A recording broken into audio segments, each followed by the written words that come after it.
Hi. Go ahead, it's freezing.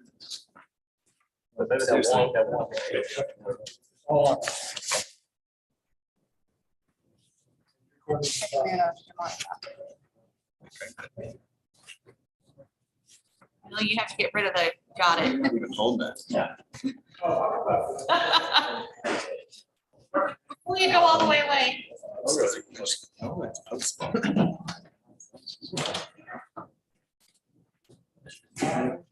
No, I'm sorry. They're running people out of territory. Here you go.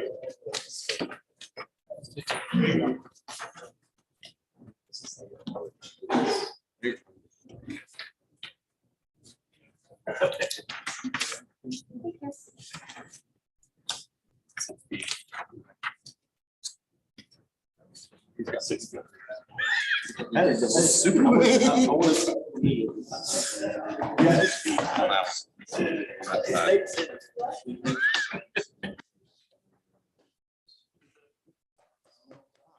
9 of us.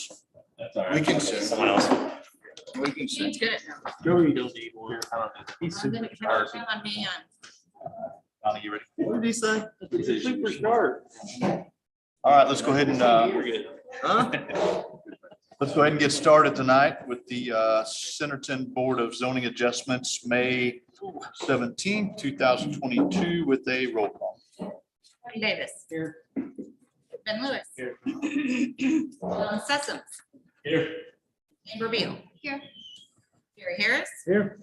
Craig Langford. Here. Devin Murphy. Here.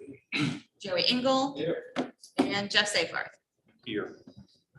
All right, first thing on the agenda this evening is variance 2205, the Cleveland property building setback. It is at 490 Allen Road. It is zoned A1, 1.17 acres, and request is for up to an 11-foot reduction in side setback from 15 to 4.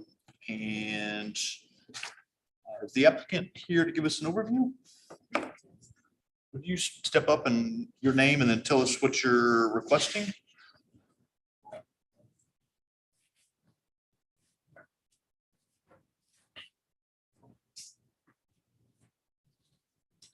For the first variance, my name is Leandra Cleveland, and for the first variance, we are requesting the allowance to build an addition on the north side of the current structure, which would encroach on the side setback towards the city's property that is the pump station.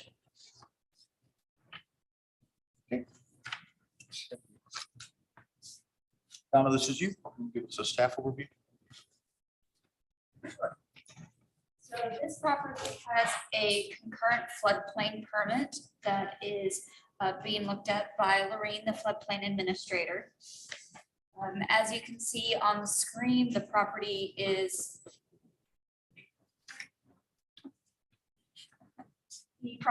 almost entirely within the floodplain or floodway. The lighter blue is floodplain, the darker blue is floodway, and the really dark blue is McKissick Creek. So the house is quite close to McKissick Creek, as you can see. Going through the findings of fact, if you'd like to, I can go through these.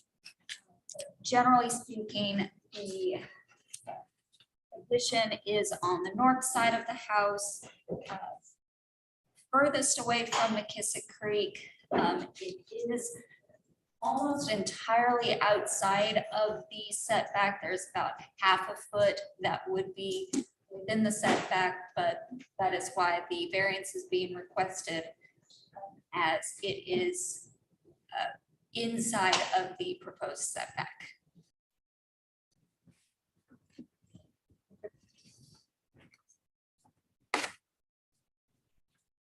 We will have a public hearing on this, so with that, I would entertain a motion to open the public hearing. On a motion to open public hearing, variance 2205. We have a motion and a second. Is anyone opposed? At this time, we are open to a public hearing. If there's anyone that wishes to speak or have any questions or comments in regards to the request for the variance, we'd ask that you come to the podium and state your name, address, and then any comments or questions, concerns you might have. Second call. You'll have time after this. And a third and final call. I would entertain a motion to close the public hearing. On a motion to close the public hearing for variance 2205. Second. Motion is second to close. Is anyone opposed? All right. Did you wish to speak now? And we'll go through our responses, which include some of the responses that you turned in. So, podium is yours. Is it okay if I speak about the responses, or is that, should I wait until you guys go through it? You can wait if you'd like, and then we'll open it up for anything. Sure.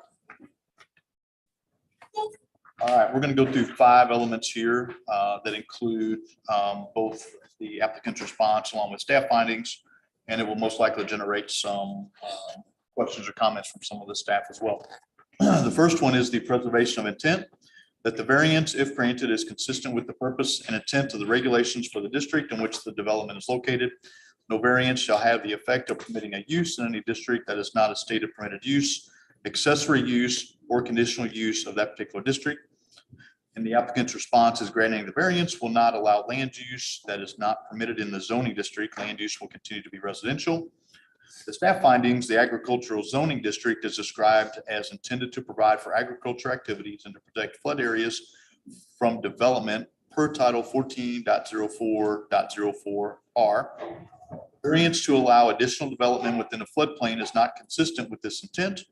Further, while the property is currently zoned A1, it would require a rezoning to R1 for its use to be compliant with the zoning code. However, both the A1 and the R1 zoning district have a 15-foot setback, and the proposed variance request is consistent with neither zoning district's intention to maintain consistent lot requirements. Any comments or questions from any of the commissioners in regards to the preservation of intent? I have more of a general question. Wouldn't this development, this addition require a Clomer, Lomer through FEMA? I mean, it's essentially fill within a floodplain, floodway, actually. The addition is outside of the floodway. The home, it was pre-existing. It's not shown to be mapped, but we went through NFIP. and Have you ever looked at the BLE viewer on FEMA's website? I haven't done that on. Very specific to unmapped portions, and you can click and get a pretty accurate, it shows the ponding depth essentially. It's- Can you speak up? We cannot hear you. Anyways, FEMA has a tool on their website called the BLE viewer, and it's for unstudied sections, and this is unstudied. And, it shows essentially the flood depth at the 100-year rain event. But my question was if it required a Clomer or Lomer, but since it's in the flood plain, it does not. Because it was a pre-existing structure. We went through the, the 50%. What am I? Substantial improvements. Substantial, whether it was substantial improvements. It came in at 49.7, and we have the NFIP coordinator, Arkansas NFIP coordinator. We threw it all, they've gone, we've been doing this, what, a year? And so they've gone through the steps, and so we're complying with the code. We had talked about whether they needed a Clomer or got a question now, they're working on the foundation and just making sure that that is opened up because they do have a concrete wall. So there are things on the house that we're still trying to finish up and work through. Well, I'm really just talking about the new stuff that we're talking about tonight, and I thought regardless of floodplain or floodway, you had to go through that process if you were developing, yeah. Is that correct? For the size of this addition. It's because it's not impacting the floodway. What, you're saying this doesn't impact the floodway? It certainly will. It does. It certainly will. I was fixing to say, I would disagree with that. If it's not new construction or substantial improvements or substantial damage, I can't require her to bring it up to the new standard. That kind of 50%, right? This addition is gonna be built to the new standards The addition will. because it's being built in a floodway. We're following FEMA. We're following all of their regulations for new construction in a floodplain. Does not require a CLOMA or LOMA for new construction in a floodplain. But it does require that it's built to code and built to be flood free. So you need an elevation certificate We already and have an elevation certificate, a topographical survey. An structural engineer has been in to see the house. We applied for our first permit in May of 2021.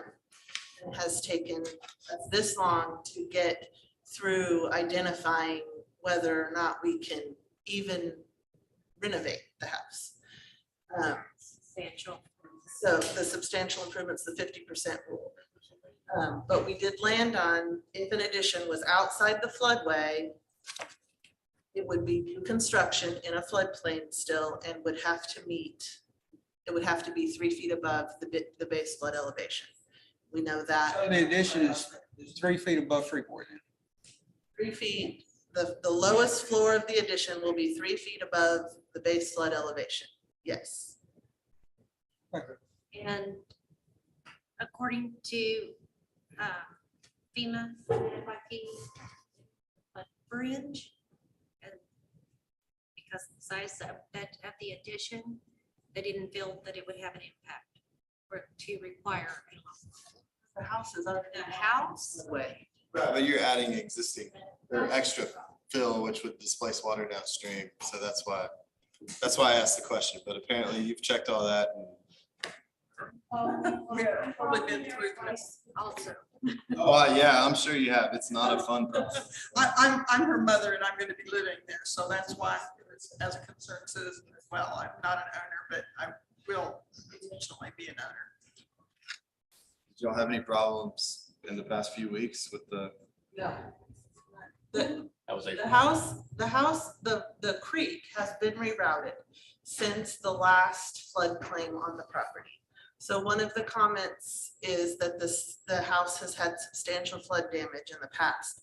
And that is accurate. There have been 2 claims since 2016.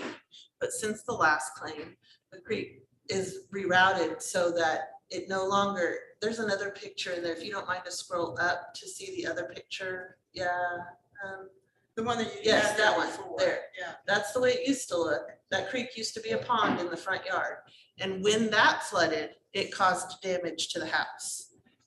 Since then, that's been rerouted. I didn't do it. I believe the city did it in working with the previous owner.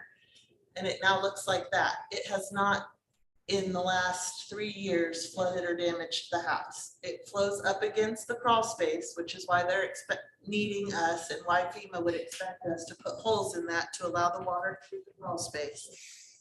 But it does not damage, has not damaged the house, even in the highest one that we just had last week.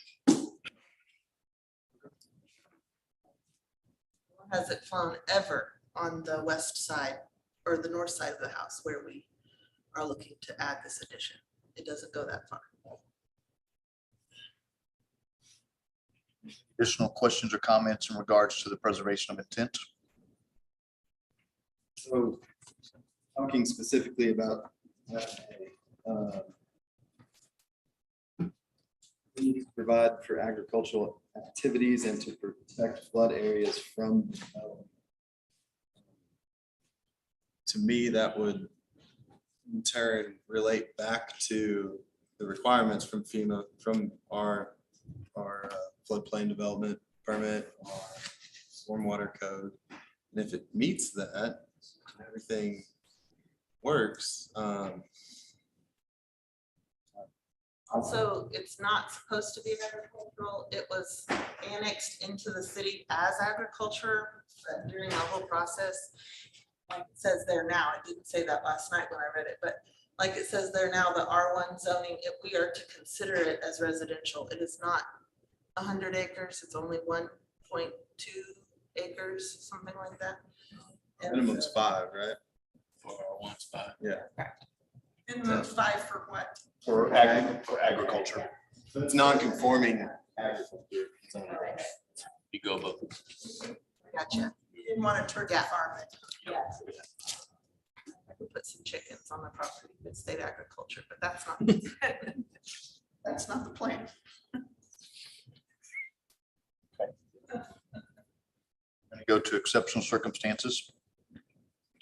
That exceptional, extraordinary, or unusual conditions or circumstances applying to the lot, parcel, structure, or intended use exist that do not apply to other properties or uses in the same district, which are unique to the individual property under consideration.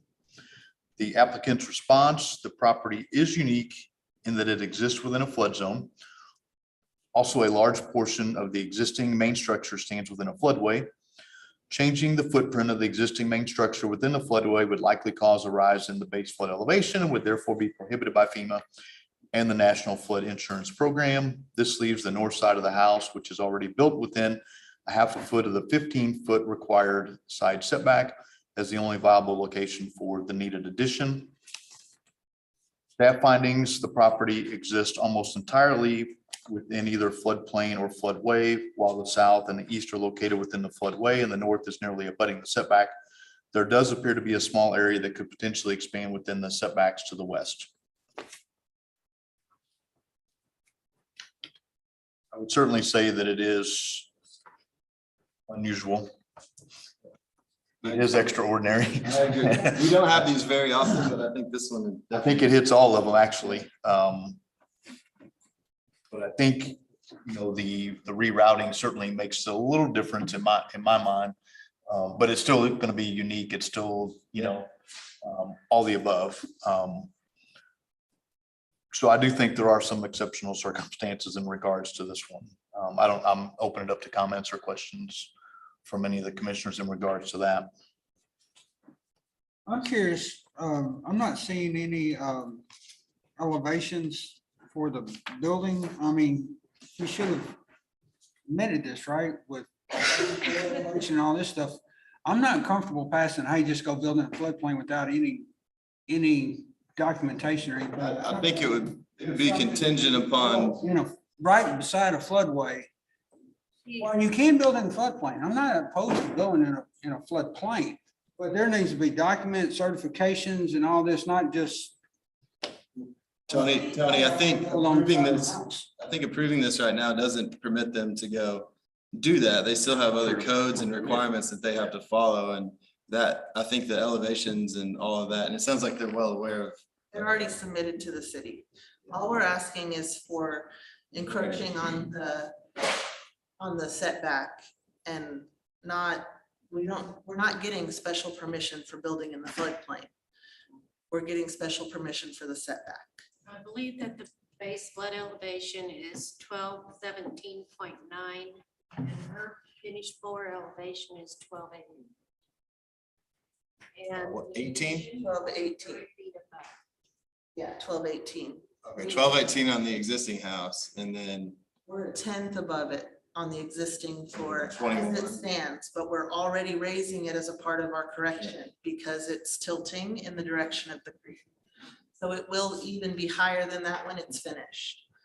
But as of right now, it's already above base flood elevation and the addition will be 3 feet above. so there's actual modifications to the existing structure. Yes.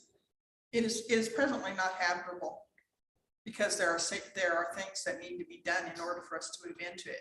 They've owned it for 13 months and have been unable to move into it. So yes, there are things to be done to the building. Does that not kick it over the 50% if we're adjusting the foundation on the entire house? Safety doesn't count. Yep. Safety doesn't count. Sorry. They allowed them to remove the foundation. That was. They got a 49.7%. It's still a very high-risk property, and we're looking at having an affidavit attached to the deed that states the rest of the floodwaters. Just as a question, you were aware of all this when you purchased the property, right? Yes. I was not. I asked how were they aware able of to the set floodway Situation, but all of the floodplain and that there would be FEMA regulations that I knew. Well, you definitely seem well versed in it. We're going to move on to the next one. Hardship, not grounds for the variance, that the special conditions and or circumstances do not result from the intended or proposed actions of the applicant. No variance may be granted solely on the basis of economic gain or loss. The applicant's response, the special conditions and circumstances that cause need for the variance are not related to a simple inconvenience or even a financial burden. Rather, the circumstances that cause the need for this variance are the physical features of the lot, i.e. the floodway, limit construction locations and options. Staff findings, the special conditions or circumstances of the floodplain and floodway do not result from the intended or proposed action of the applicant. However, the proposed addition could be considered a self-induced hardship as the buildable area within the lot is limited and there is an existing structure already constructed. That was added last minute. What's the rationale for not adding these within the setback? There is no place. That one comment said there looks to be a place to put it in the setback. There's definitely a place. Where? Between your deck and the front setback? No, that's the 35 feet from the right of way is up to my deck. No, it shows to be right there, that line. You have to consider the second variance as well, because it's going to be a modification of the garage to be a living area. Well, that has no bearing in my mind on where it's located. Well, it does. It does have a If you don't let me flip the garage, then I can't put an addition there because I I have to sacrifice one or the other, either my addition or my mother's living space. Well, that's what I'm asking. What's the second variance? We want to change that existing non-conforming structure that's yellow, the square, into an accessory dwelling unit. And why does that limit you from doing your addition within? If you the tell me that I can't do that, I'm gonna come back and ask to build a building right where you're talking about. Well, that's a whole nother story, but that still doesn't answer the question on why this addition can't be within that setback area where your deck currently is, all the way to that dashed line that the cursor's on. And that would eliminate the variance. And then we also sacrifice the deck. Well, I understand. I understand what you're saying. I'm not concerned about sacrificing the deck. It's really for parking. I mean, we were planning to park between the garage and the deck. I was reserving that space for the possibility that I might have to build there. And I don't know how long that distance is, but I'm not sure that it's the same amount of space. Maybe it is. It looks like it is. It certainly looks like it could. According to the scaled drawing, it sure looks like it is. Thank you. Whoever's driving over there. See the darn thing. But what you're asking then is that they put an addition on the front of the house, and that red area there already blocks the front door. And so it would not be for the same purpose and Right, but it meets code. It's within the setback in the area that's permitted to build within. I'm sorry that your front door is not in the correct location for this addition, but that does meet code. And in my mind, this 100% is self-induced because of the You area. look at hardship, you gotta look at, is there no buildable space within the setback Right. that would now create a hardship, right? So answering the hardship question specifically.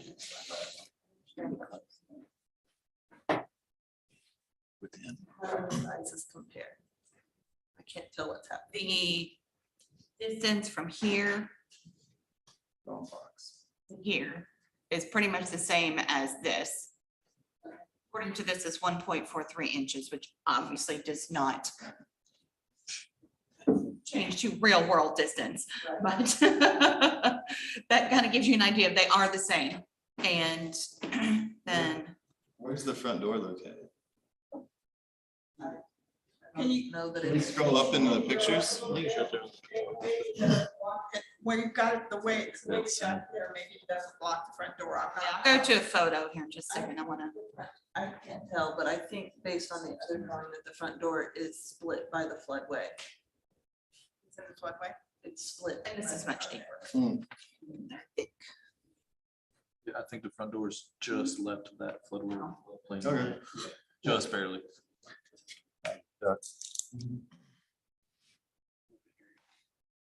It would be in the wave that. You don't want water. I wonder if you could put one. You've explored- I'm assuming you've explored going up. Yeah, it's already a two-story house. So there's no way.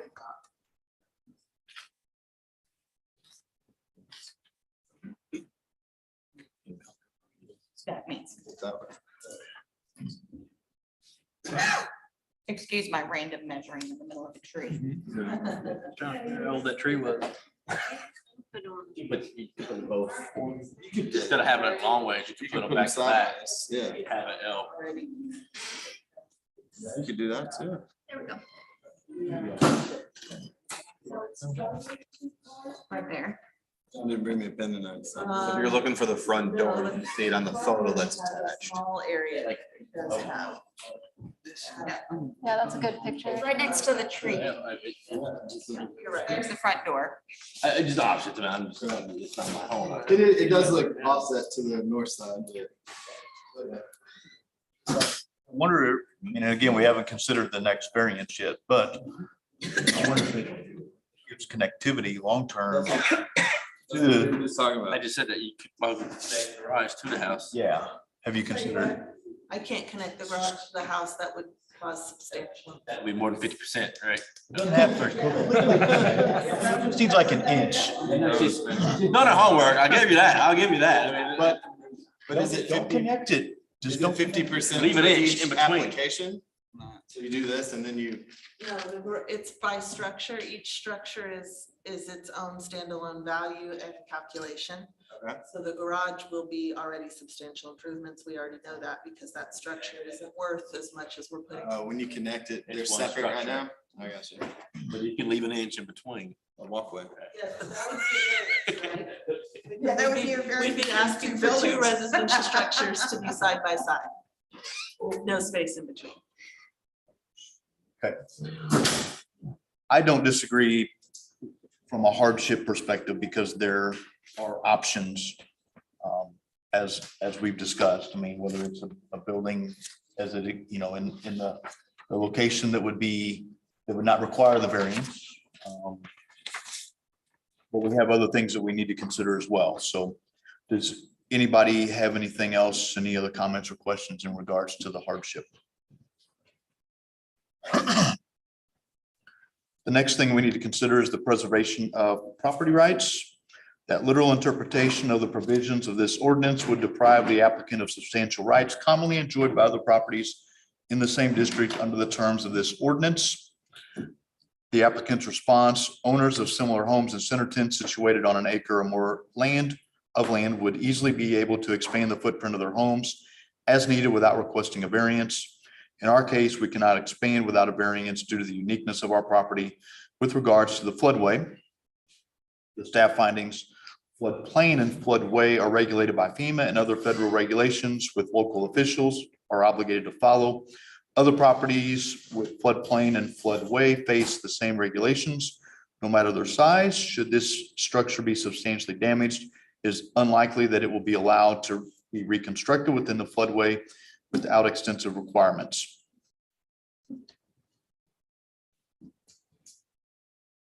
So I think a little bit based on our last question, there is some space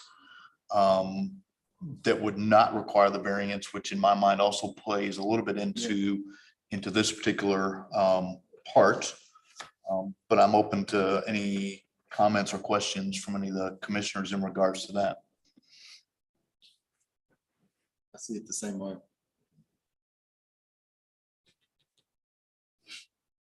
The next one is the absence of detriment, that granting the variance requested will not create substantial detriment to adjacent property or that will materially impair or be contrary to the purpose and spirit of this chapter or the public interest.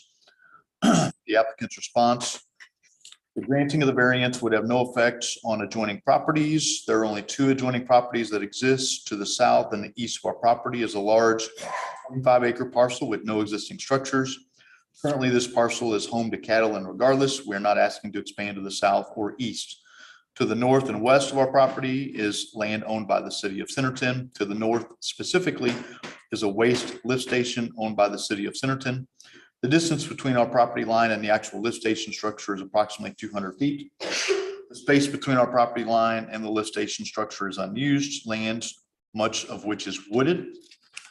The staff findings: 490 Allen Road has been extensively damaged by flooding in the past, and staff finds that expanding the structure would be against the public interest to protect floodplain and floodway from development. While the proposed expansion is not directly within a floodway, it is in direct proximity and has a high degree of potential impact.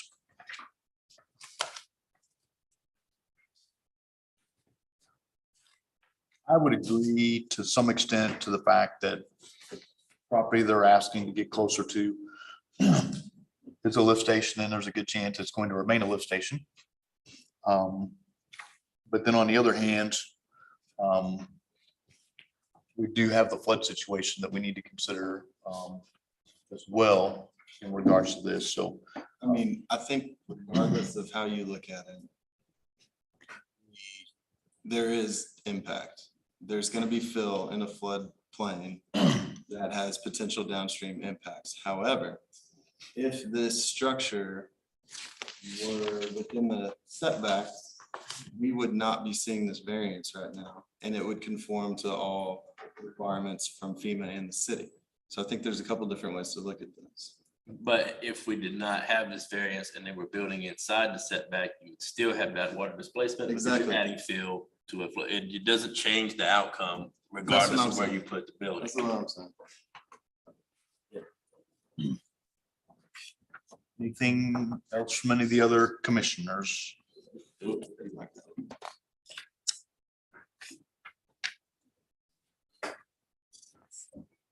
That's exactly.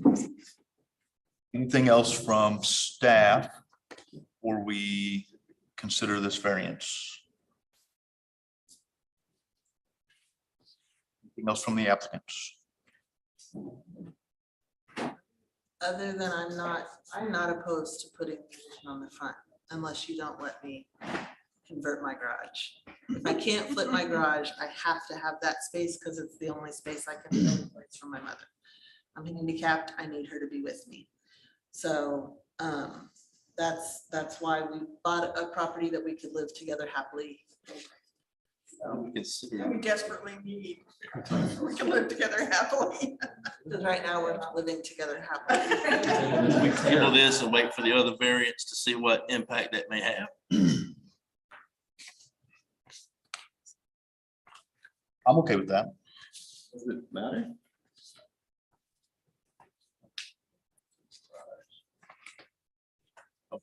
But they should be, Folks, you could, if you want us to, correct me if I'm wrong, if questions whether modifications you want to do to the garage wouldn't allow for you to move those buildings in addition to the front. Because of the garage. Mhm. But It's not attached, though. I it's feel not like they should attached, be but The independent. garage is not presently attached, but if we have to use the front yard for the addition, there will not be sufficient room to build a tiny house for me. Good. You're gonna lose the garage. If they build in, within the setbacks, they'll lose the garage. We're not gonna move the garage. They wouldn't lose the garage. They'll lose the ability to Utilize it as a home. use it as a separate dwelling, because then you'll have other buildings. Well, they would, there's the opportunity to expand the footprint, right? Period. Who put a creek there? The creek, that's why. I said- Great. So does my 4-year-old. This footprint is not expanding. No, it's not. The proposal on the garage, is it an expansion or just a conversion to an accessory dwelling? Conversion. Conversion only. Which gives it its own setback. What did you mean by flip the garage? Flip it from a garage to a home. Like, Okay, okay. So if these get moved to the front, why would the garage not be able to be utilized as you're seeing right now? that is what, if we move the addition to the front and you let me change the garage, I get both, and I'm fine with that. I can move the addition to the front, no problem. If you say I can't flip the garage, then I need that space for a tiny house. And then I lose the ability to I add see on. what you're saying. I see what you're saying. There's, I mean, there's more room to the south as well, right? Along that whole No, it's in a flood. setback, or we're stuck between the floodway and the flood. I don't know if they're at- It's worse to go that way. I think. This is already my plan B. My plan A had the addition on the back. That was before I knew about floodway.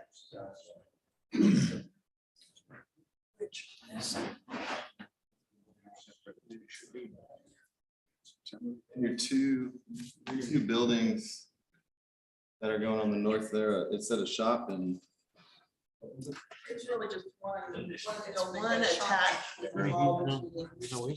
One would be a play area. I have 5 children. As for purposes of appeal and whatnot, I mean, if we want to table, we can table it, and address the other one, but I think the two requests should be independent. should be separate, yeah. I don't think they should have any bearing on one another. I thought one affected the other. Not really. Thinking about As that. long as it's not attached, it doesn't, in all reality. So, I think there's room to do this on the front and meet code. I think that would be, well suited for everyone involved. So then we withdraw the variance request and build on the front. You don't need a variance request. to There's build no a front. variance. Right, You're within the code right. at less than 50%. And I'm okay with that. I just. Is it okay that I mean, if I came back then, let's just say we go that route. And then you guys decide I can't flip my garage, can't turn it into an ADU. And then I come back and say, in order to have a place for my mother and still expand my house, I have to reapply for the variance. You'd have to, Side of the house. depending on what we do. So if you withdraw it and there's no vote, then yes, you can come back and we hold it a second hearing. If we deny it, then the appeal process goes to the city council. And that could, well, it has to be done within 30 days, or is that correct or not? I'm trying to remember. Somebody, I thought, told me that. That's also true. That's also very true. You're not I think table. a variance, if it's denied, they have to go to You court. just don't have to resubmit. They have to go to court. Yes. Oh, it can't. For a variance. I This apologize. is a quasi judicial Should have done I the. apologize. decision. That's okay.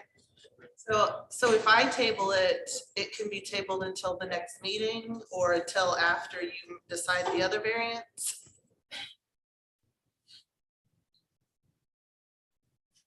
I mean, I think you just vote on it. Yeah, I think we should probably vote on it. If you vote on it, though, then I have to go to court to get it appealed if you don't let me flip my garage. But I don't think your garage outcome is gonna affect this variance request because they need to be evaluated independently of one another. So really, whatever vote you get should be consistent whether you appeal it or not. I agree, but I would rather withdraw it and come back to this conversation later than have to appeal it. And And get a Go to lawyer, court. go to court. I'd rather just withdraw it and say, I'm happy to build on the front until you tell me I can't. Yeah, just. Anyway, you guys can table it if you want. She's also within her rights to, if she wants to withdraw. I don't know that it really matters.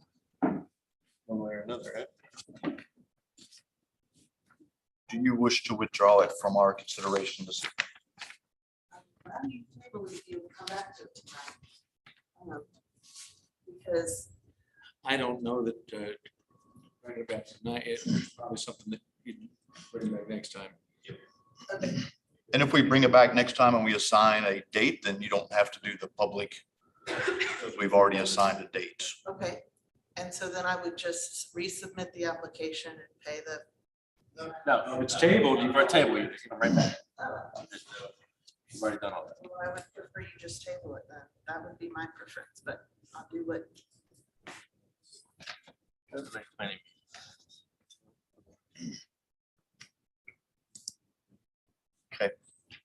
Is there any more discussion before we take a vote? We're not tabling it? Thank you. There yet? Okay. It's got to have a motion to table. The next meeting is June 7th. So if you guys wish to table it at this time, I would entertain a motion to table this until the 6-7 meeting. This is John, I'll motion to table variance 2205 till June 7th. Planning Commission. Wait a second. We have a motion and we have a second to table. Is anyone opposed? I'm not gonna do it. I'll do it, fine.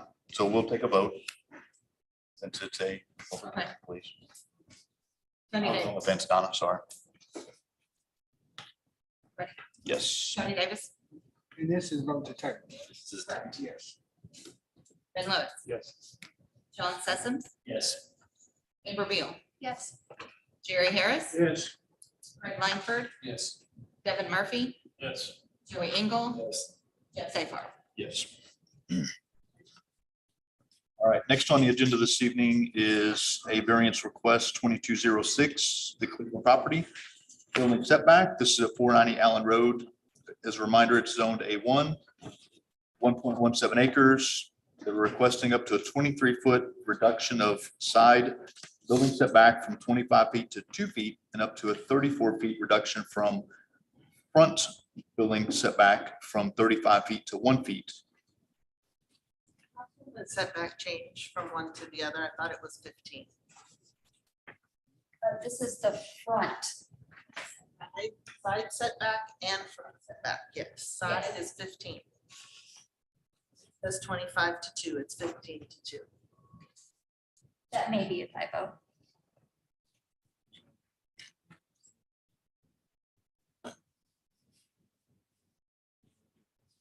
Yeah, I believe that's a typo. The public notice says 15. Okay, so the request is from 15 to 2 feet and 34, I'm sorry, and 35 feet to 1 feet. You'd still like to give us an overview just for the record so that we know what you're requesting? My name is Leandra Cleveland. I'm requesting that we be granted permission to convert our existing detached garage that is a 2-story structure into a 2-story accessory dwelling unit for my mother to live in. It currently exists within the right of way. I'm sorry, not within the right of way, but not within the setbacks. I hear that inside the setbacks. It currently exists inside the setbacks. We are not changing the footprint. We only want to change its use. And though the property is zoned A1, we were advised to consider it R1. Donna, would you like to give us a staff overview? It's the same property you just heard about. As stated, it is a non-conforming use. So in your packets is a section of the non-conforming code from the zone district, summarizes the rules regarding additions as well as changes to uses and increasing non-conforming. It is in the floodplain, as was previously stated. As you can see on the map, Allen Road is a collector. So when we get the, eventually get the right of way, the edge of the, what is now the garage will be about a foot from the edge of the right of way.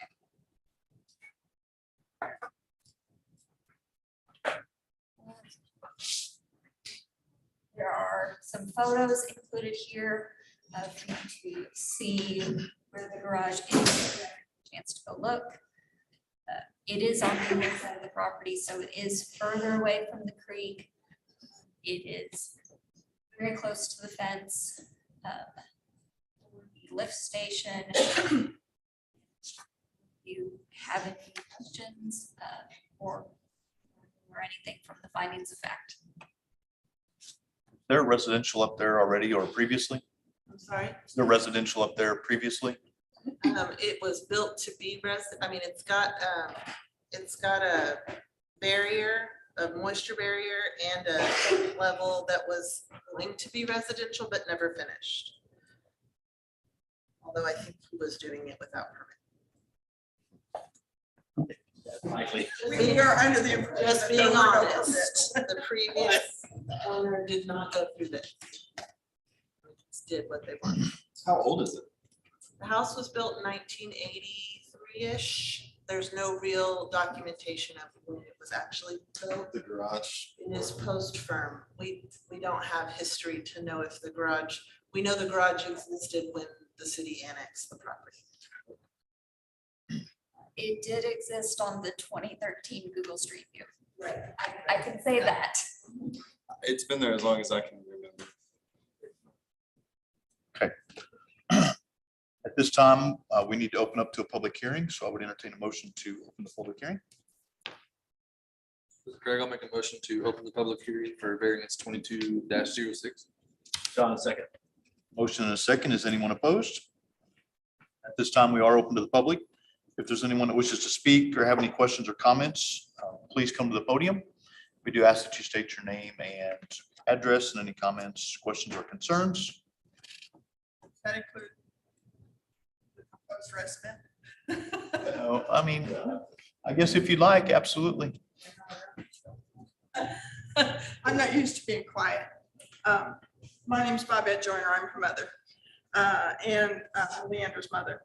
And I have lived in small places before. In New York City, I lived in an apartment that was about this size. So I look forward to the time that I can be a Centerton resident. Right now, I live in Bentonville, 3002 Wargate Avenue. And we have had somebody already look at the structure and think that it will be easily converted to a dwelling, an accessory dwelling unit that would give me the ability to be close to Leandra and assist her with needs. She's a very able person, very able-minded, but she does have some physical things that make it necessary for me to be with her, close to her. And so I hope that we can work this all out. That's really all I have. Anyone else wish to speak or have any comments or questions? And we'll do a third and final call. At this time, I would entertain a motion to close the public hearing. This is Joey. I'll make a motion to close the public hearing for variance 2206. Tony, I second. Motion, and we have a second. Is anyone opposed?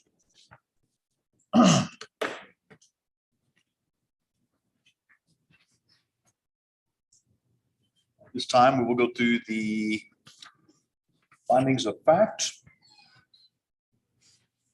Regards to the preservation of intent, that the variance, if granted, is consistent with the purpose and intent of the regulations for the district in which development is located. No variance shall have the effect of permitting a use in any district that is not a stated permitted use, accessory use, or conditional use of that particular district. The applicant's response granting the variance will not allow land use that is not permitted in the zoning district. Use of the structure will become residential, as is already the use of the existing main structure on the property. Staff findings, the agricultural zoning district is described as intended to provide for agricultural activities and to protect flood areas from the development per Title 14.04.04.R. The variance to allow additional development within the floodplain is not consistent with this intent. Further, while the property is zoned A1, it would require a rezoning to R1 for its use to be compliant with the zoning code and the garage is an existing non-conforming structure in either case. Allowing the conversion from an accessory non-residential structure to an accessory dwelling unit increases the intensity of the use, which staff recommends against, as residential is not an equally appropriate use as a garage structure and would therefore increase the nonconformity of the existing structure.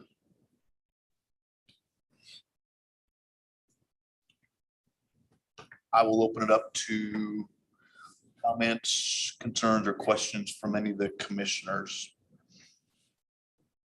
I think it's hard to define the existing use. It certainly looks like it was proposed to be more than just a garage. Take, I don't think changing the footprint to the structure at all, other than how it's being used, whether a car or humans in there, building's still there. It doesn't. But I understand the letter of the definition when it comes to nonconformity as well. I would agree with Joey. I think the intent there, just looking at it, seems to be for livable space, even though it wasn't finished out. And begin with, right, right. you would put windows in a barn. Well, Is unless it too- the cows want to look out, right?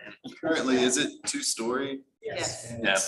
There's, how do you get to the top? There's stairs? Stairs. There's already, the previous builder, it looks like the intent was there with water barrier. Well, the windows were there even when the building was built way back when. I don't know when the floor for the second floor was put in, whether it was there from the initial construction or not. But there is a vapor barrier in the foundation. We've drilled in to find that already. So I believe it was built with the intent. They would have to do that regardless, right? The vapor barrier because of the construction in the flood. There are windows on both sides of the upstairs as well. It's the front, both sides. We were told by Mr. Kaufeld to look for a vapor barrier as he suspected there was not one. And so that is why we went looking for that. So this was built when it was. Is it plumbed? I'm sorry. Plumbed? No, it's not. It's not plumbed. That could be. Yeah. But there was a toilet sitting upstairs for the plumbing to go to it. Well, I mean, it. And a bathroom. Right. He didn't want to put a vapor barrier there, he wouldn't have to with that permit. So I don't know if the building itself was built without a permit. I know the previous owner was working to renovate without a permit. He was not the owner, the original owner. Well, it was in the county anyway, yeah, so. Yes, it was in county. It Early on. exists here. I mean, if you build anything within the floodplain, you're required to have it. I don't know if that's FEMA or city code. That was city code. Robbie was asking about that. It's not something that I do.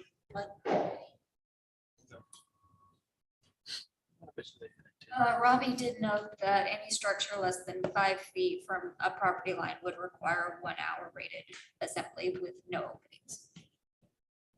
Where we at? Roughly.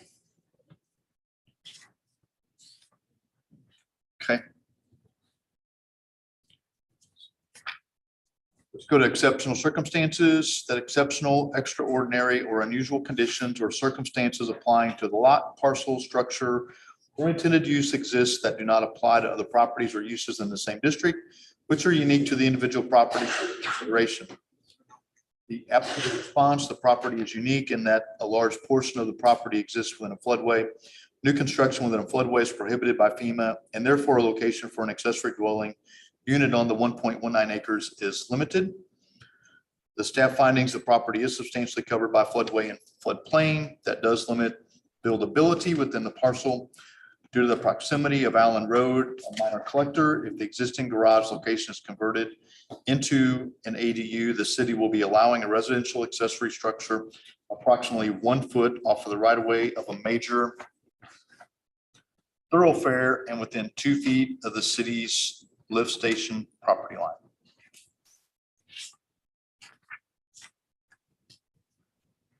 So in regards to other locations, we did decide that there is at least room that existed today outside of where this particular piece of this particular structure exists. Not without a variance. Not without a variance. I would have to show inside the setback. Half would be inside, half would be outside. The structure would not fit within. This structure does This not. structure will not fit within the buildable setbacks. Yeah, correct. No livable structure on its own would fit. No, but I think Jeff, your point was that there's room within the existing setback, right? Correct, outside of this one. So if we do not allow this one to be an ADU, there is Still that room to. space, as we defined earlier, to build something. Having unlimited It time. would still require a variance because I would want a residential structure within 2 inches of another residential structure. Not just be an addition to the house. No, it could not. Okay, but we're going based on our code, which is within the setback. But if, back to the substantial, and I know we're considering them separately, but at the end of the day, we have to consider the whole. Because the 49% is based on a substantial to the garage. Correct? Well, we have not done the calculations on the garage. We anticipate that it will be substantial because we're putting more into it than the structure itself is worth. The 49% is the improvements that we are doing to the main structure as it exists right now. Anything outside of the plan that I already have would push it above the 50% rule. Not including. the way you understood it, Lorraine? Or the addition, I could do that. That's the addition. But it doesn't include this structure. It's the structure and the addition. 49.7%. The garage structure. Separate. Okay. That's the house. Okay. Just that. What are you guys' thoughts on this one? I mean, this is a tough one as well. I mean.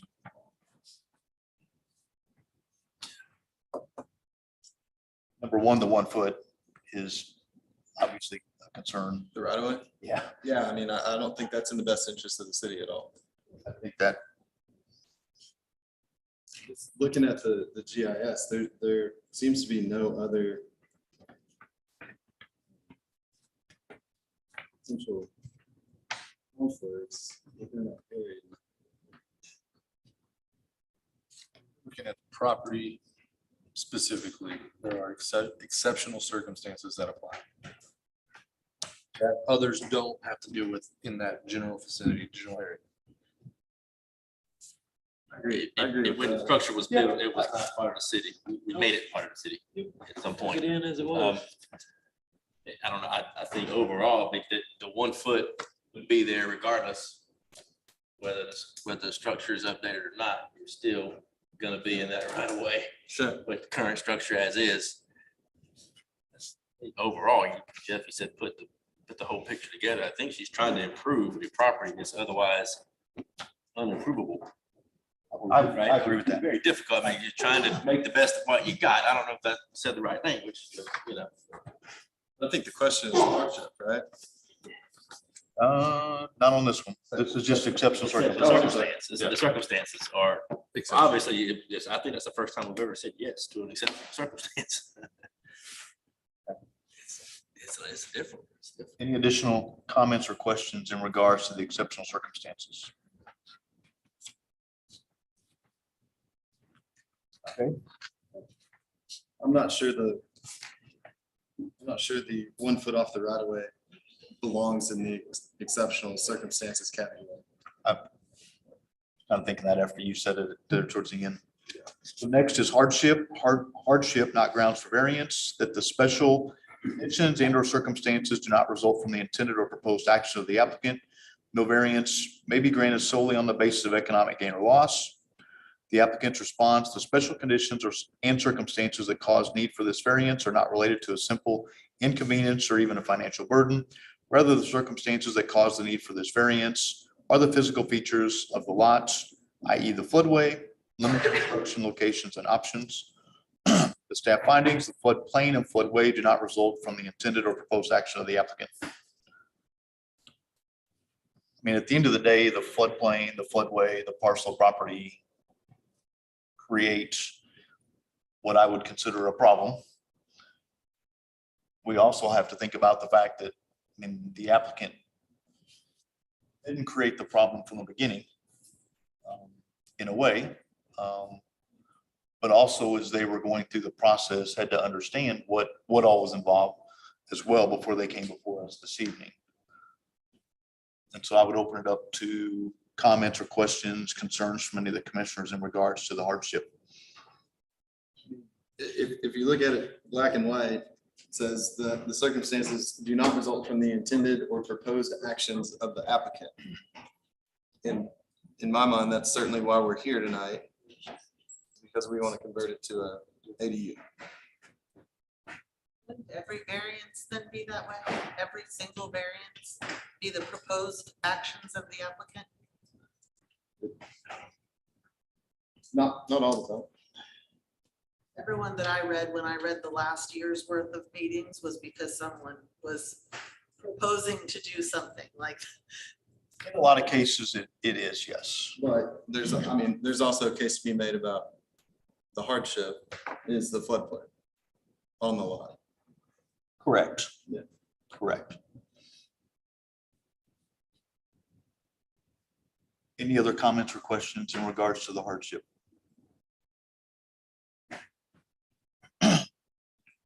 Just to be clear, I agree with this one. Okay, with the staff findings. The preservation of property rights, that literal interpretation of the provisions of this ordinance would deprive the applicant of substantial rights commonly enjoyed by the properties in the same district under the terms of this ordinance. The applicant's response, owners of similar houses in Centerton situated on an acre or more of land would easily be able to construct an accessory dwelling unit without requesting a variance. In our case, we cannot build a new structure due to the uniqueness of our property with regards to the floodway, therefore require variance to use the currently existing structure. The staff findings, floodplain and floodway are regulated by FEMA and/or other federal regulations which local officials are obligated to follow. Other properties with floodplain and floodway face the same regulations no matter their size. The property owner was aware of the high percentage of floodway and floodplain when purchasing the property.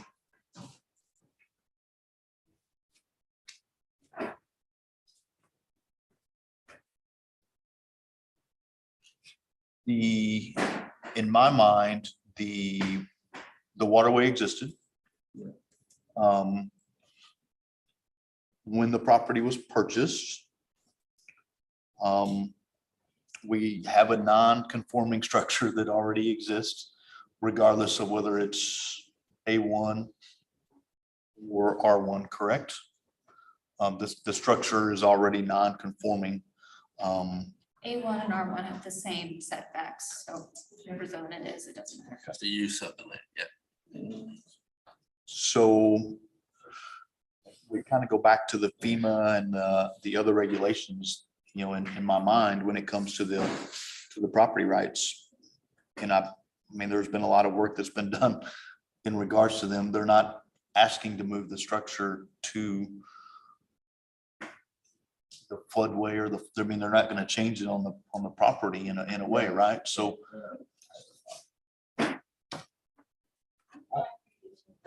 Flood issue out of this and look at the use of the building and the. Yeah. Okay, that's where I was going. That's where I was going. I think that's more the nature of this question. And, you know, I certainly think that if somebody else came in with an acre of land and their house, or for whatever reason, they couldn't add an ADU within the setbacks, I don't know that we would allow them to put it, you know, 2 feet from the property line and 1 foot from the future master street plan right away. So. I feel like my argument though is that because anybody who had my side, most people in Centerton, I've been told that my property is so unique that they didn't know how to handle it. that with an acre and a quarter of land, they would be able to do this without coming to you guys because they would have floods in place. But because of the physical structure of the property, that's why I'm having to ask for the setback. Right, and I think that's another, one of the questions, the exceptional circumstances. I don't know that that really applies to this one, because if your house were smaller and there were more opportunity to build within the setback, you can totally do that without a variance.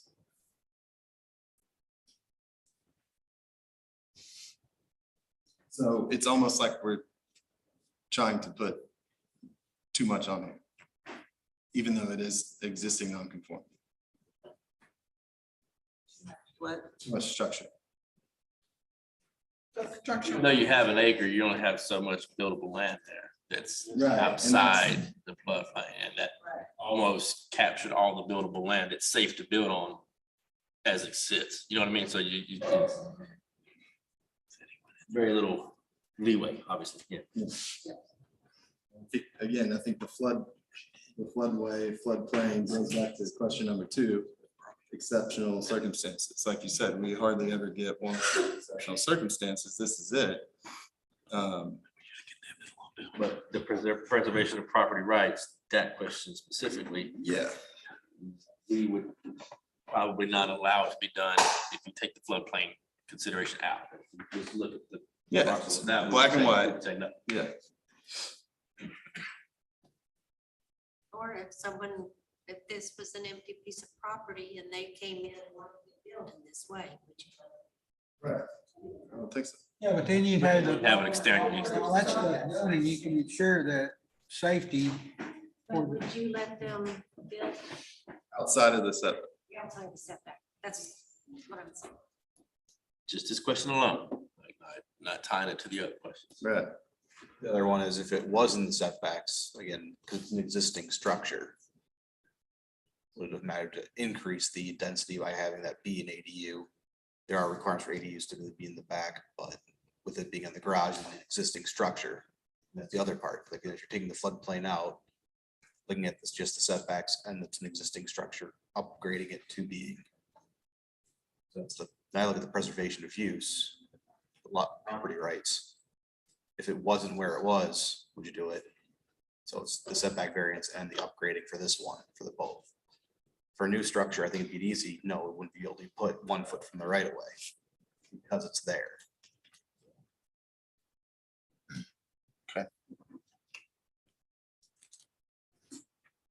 I'm going with no on this.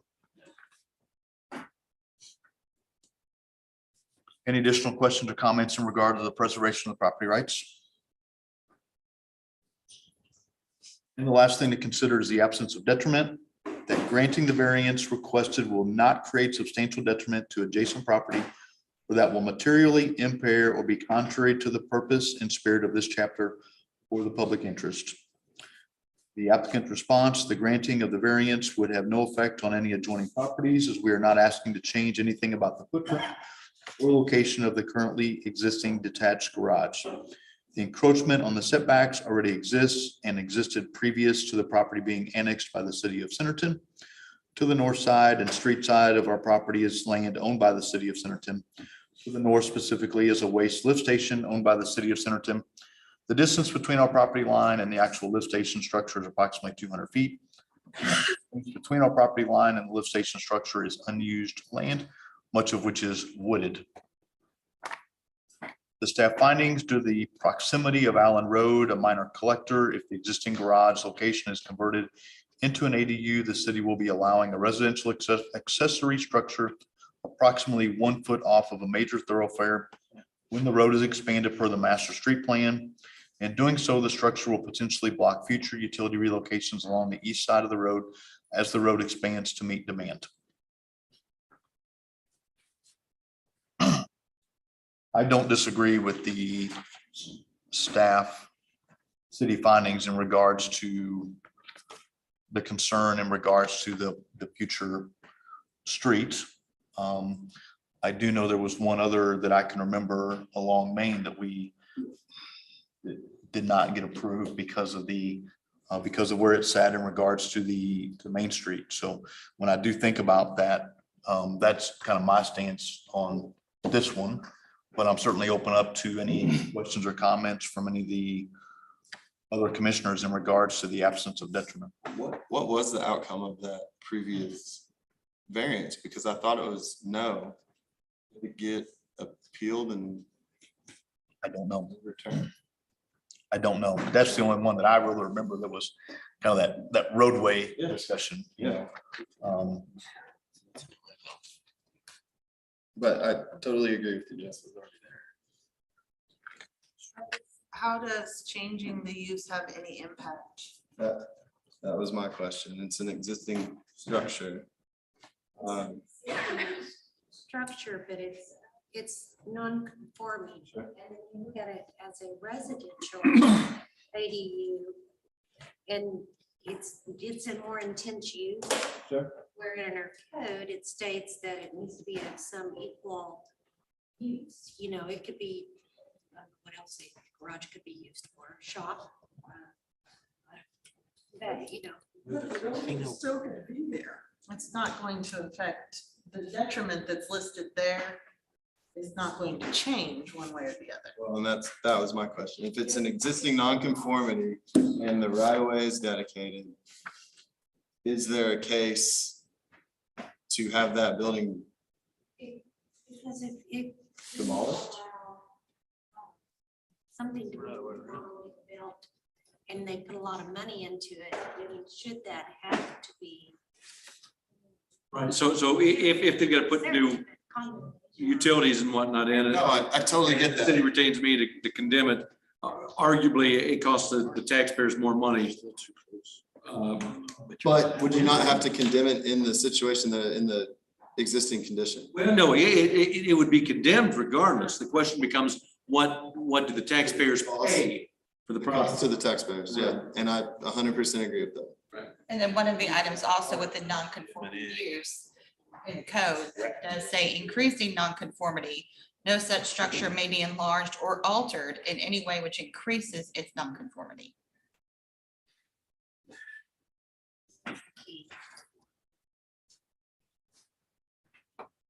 I mean, like I said at the beginning, I don't think it's in the best interest of the city, and I'm specifically wondering what the ramifications were from the existing condition to an ADU, looking at that master street plan, the required utility easements, and getting that through the whole section.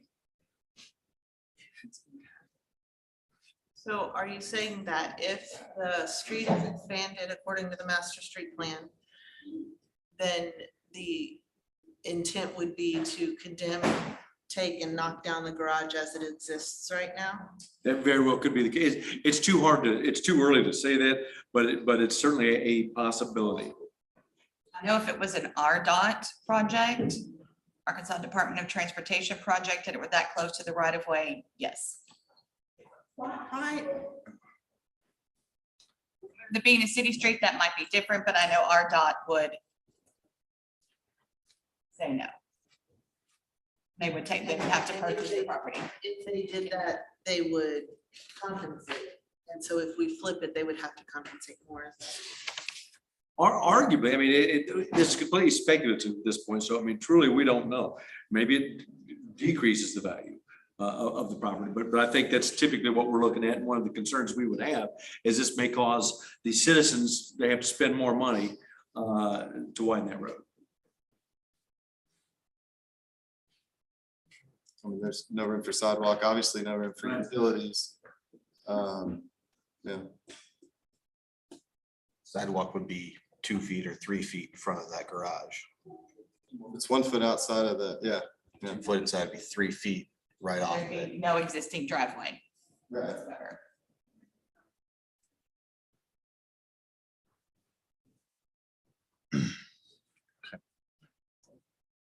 Any, Or a clear zone if there was an accident, or not to hit a structure. on the right of way. are there any additional comments, questions or concerns from any of the commissioners in regards to this variance before we consider a vote?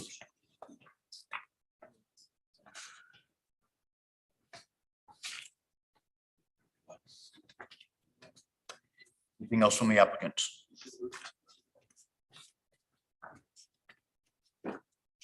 Anything else from staff? Only thing I would say, by moving it from a garage to residential, the occupancy changes. Therefore, it will have to be built to current codes, which means you'll have to have the 2-hour fire rating because you're within 2 feet of the setback. There are a few other minor changes on to that. We don't have that information yet because I haven't seen the plans. And seen the plans either. So we will make those comments until we see the effect. And then core. Just throwing that out there. Thank you, Paul. Anything else? I think I already issued. No. If there are no other questions or comments from the commissioners, then I would entertain a motion. There is recommended language before you in regards to the motion, and per Brian's request, we would move it in the favor and then proceed with a vote afterwards.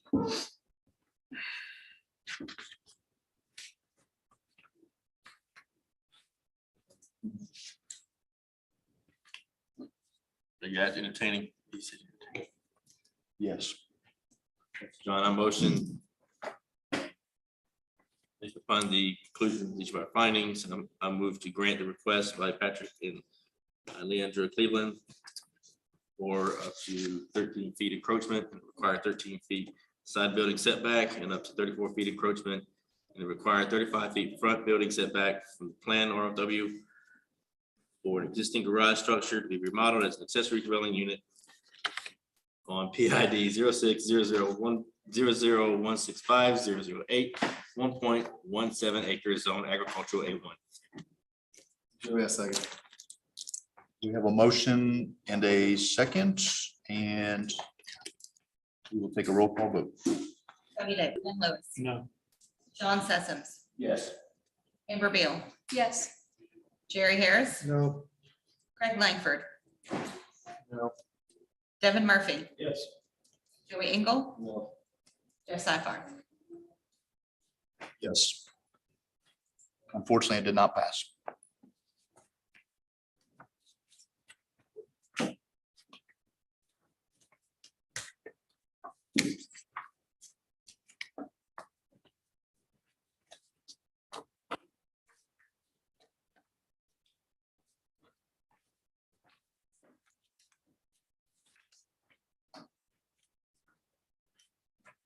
The announcements, our next meeting will be 6/7.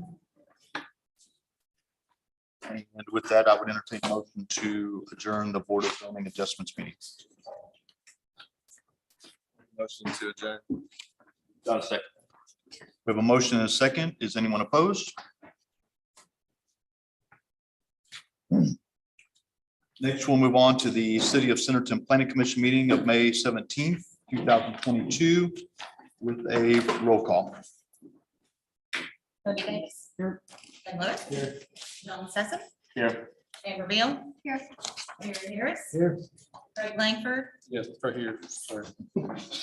Devin Murphy, Here. Joey Engel, Here. Yes. Jeff Sifar. Here. First thing on the agenda this evening is the approval of the minutes from our planning meeting of 5/3.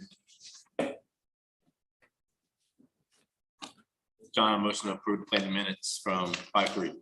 Joey, a second. Motion and a second. Is anyone opposed?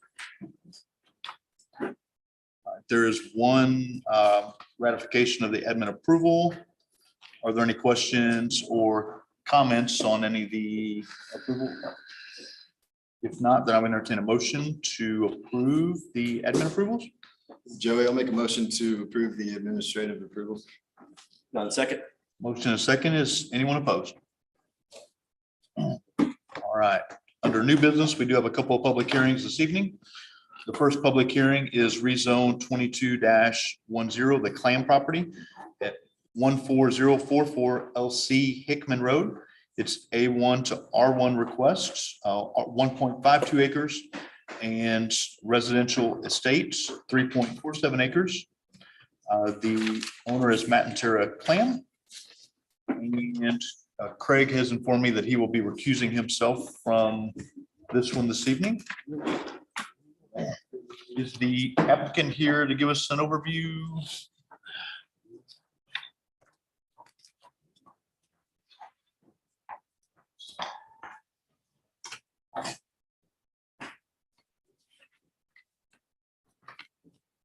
Just a quick overview of what you're requesting.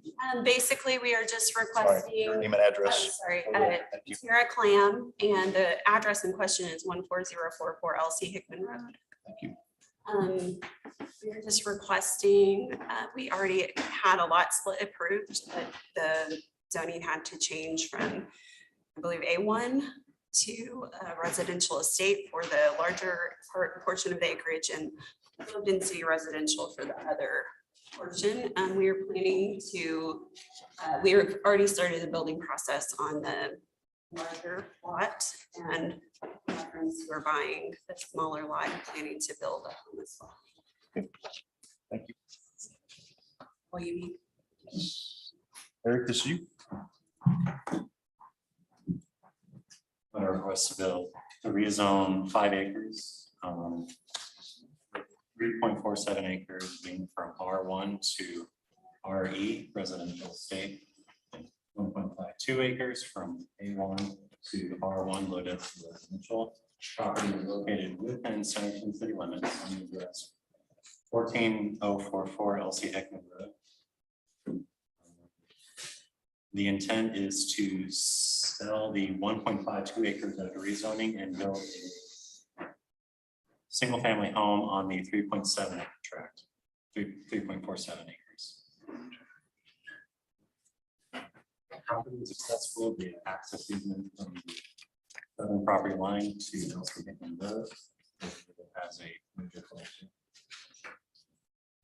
A 15-foot private utility easement is shown to be dedicated per the previous lot split with a 20-foot with the aforementioned 20-foot access easement. With utilities to be placed within the easement boundaries. Water is available, no sewer or septic, no wetlands on the property. With a 20.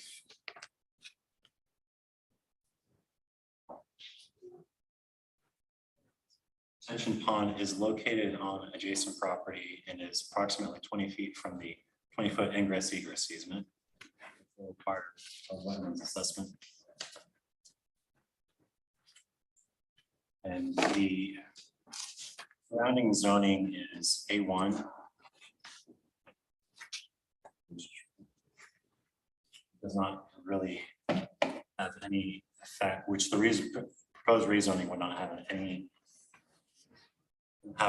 much impact on with the land use plan designating as this parcel as designated residential would not be consistent with the land use plan. However, the proposed rezone does not seek higher density.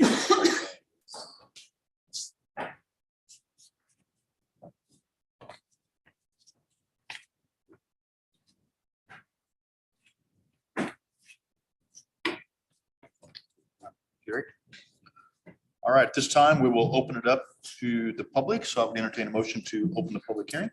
I'll make a motion to open a public hearing. Second. Motion is second. Is anyone opposed?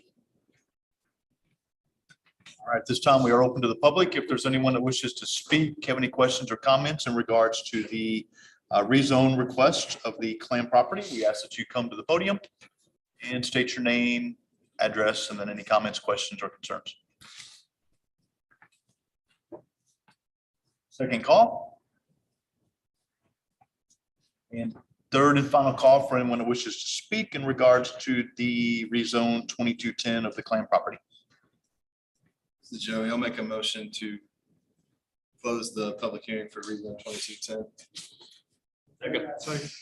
Motion and a second. Is anyone opposed? All right, there's 5 things that we need to consider for the rezone request from A1 to RE and R1. The first one is the rezoning consistent with the adopted comprehensive plan, including the adopted land use plan. If not, why? Technically, it is not consistent, but to Eric's point, it is less than the medium. And so even though it's not consistent, it's not above and beyond that. Does anybody disagree or have any comments in regards to that? Is the proposed rezoning compatible with the surrounding area and zones? I do think that it's compatible. They're going to have larger, parcel, if you will. And the intent is to put residential on it. Does anybody disagree or have any comments in regards to that? Will all the permitted uses in the new zone be compatible in this location and the surrounding areas? And I do think that the permitted uses in regards to residential would be compatible. Does anybody disagree with that or have any comments? Would the rezoning provide a benefit to one landowner but not be considered for other similar properties in this area? And I do not believe that it does provide one benefit. We would certainly consider this for all the properties. Does anybody disagree with that or have any comments? And the last one, if the public is opposed, why? And there were no comments, questions, or concerns from any of the public. Are there any additional comments, questions, or concerns for any of the commissioners? Anything else from staff? If there are not, then I will entertain a motion for the rezone 2210, the Clam property. Again, it's at 14044 LC Hickman Road, A1 to R1 and RE, totaling 5 acres. I motion to approve rezone 22-10 Clam property. Second. Motion and a second. If you'll do a roll call for me, please. Joey Engel, Yes. Devin Murphy, Craig Langford, abstained, brain lapse, Jerry Harris, Amber Beal, Yes. John Sessoms, Yes. Ben Lewis. Yes. Tony Davis. Yes. And Jeff Safar. Yes. Thank you. Good luck. All right. Next on the agenda this evening is also a public hearing for a rezone. This is rezone 2209. Rezone 2209 Kilty. It's at 1710 Kimmel Road. It's 3.85 acres, residential estate to R4 multifamily. The owner is Kristen Kilty, and the applicant is Fenwick Properties. Is the applicant here to give us an overview?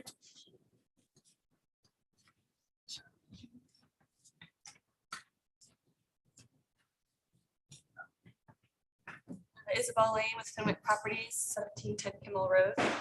Pretty much gave our overview. I wanted to rezone to R4MF, 3.85 acres. Can you speak up with some of the folks can't hear? I'm just repeating what you said, really. We're looking to rezone it to R4MF. I can answer any further questions, but it's pretty much as general as that. Thank you. Eric, this is you as well. Owner requests to rezone a total of 3.85 on, including the 3 parcels from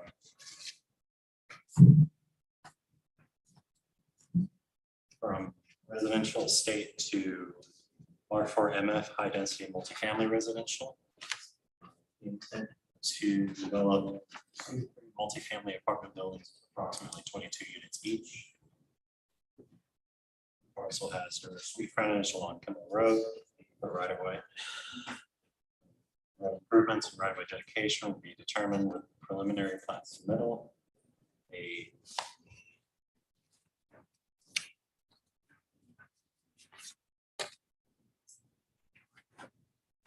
trails 670 feet east of the parcel, a side path McKissick Springs Loop is 940 feet west of the parcel.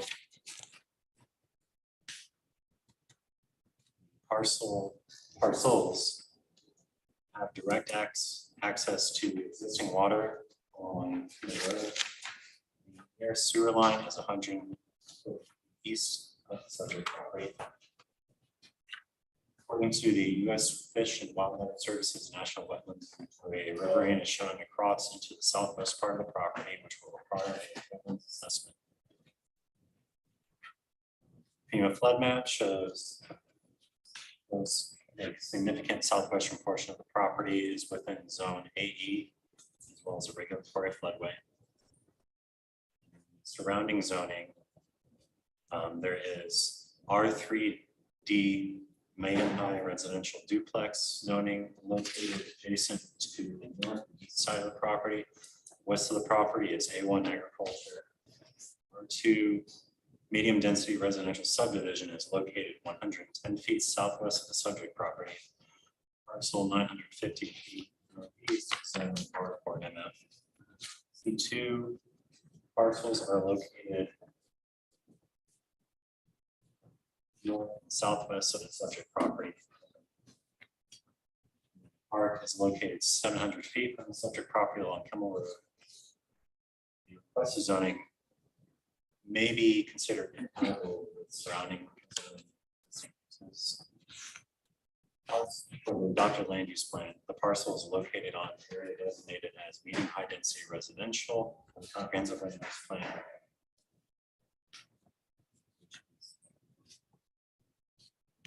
medium high.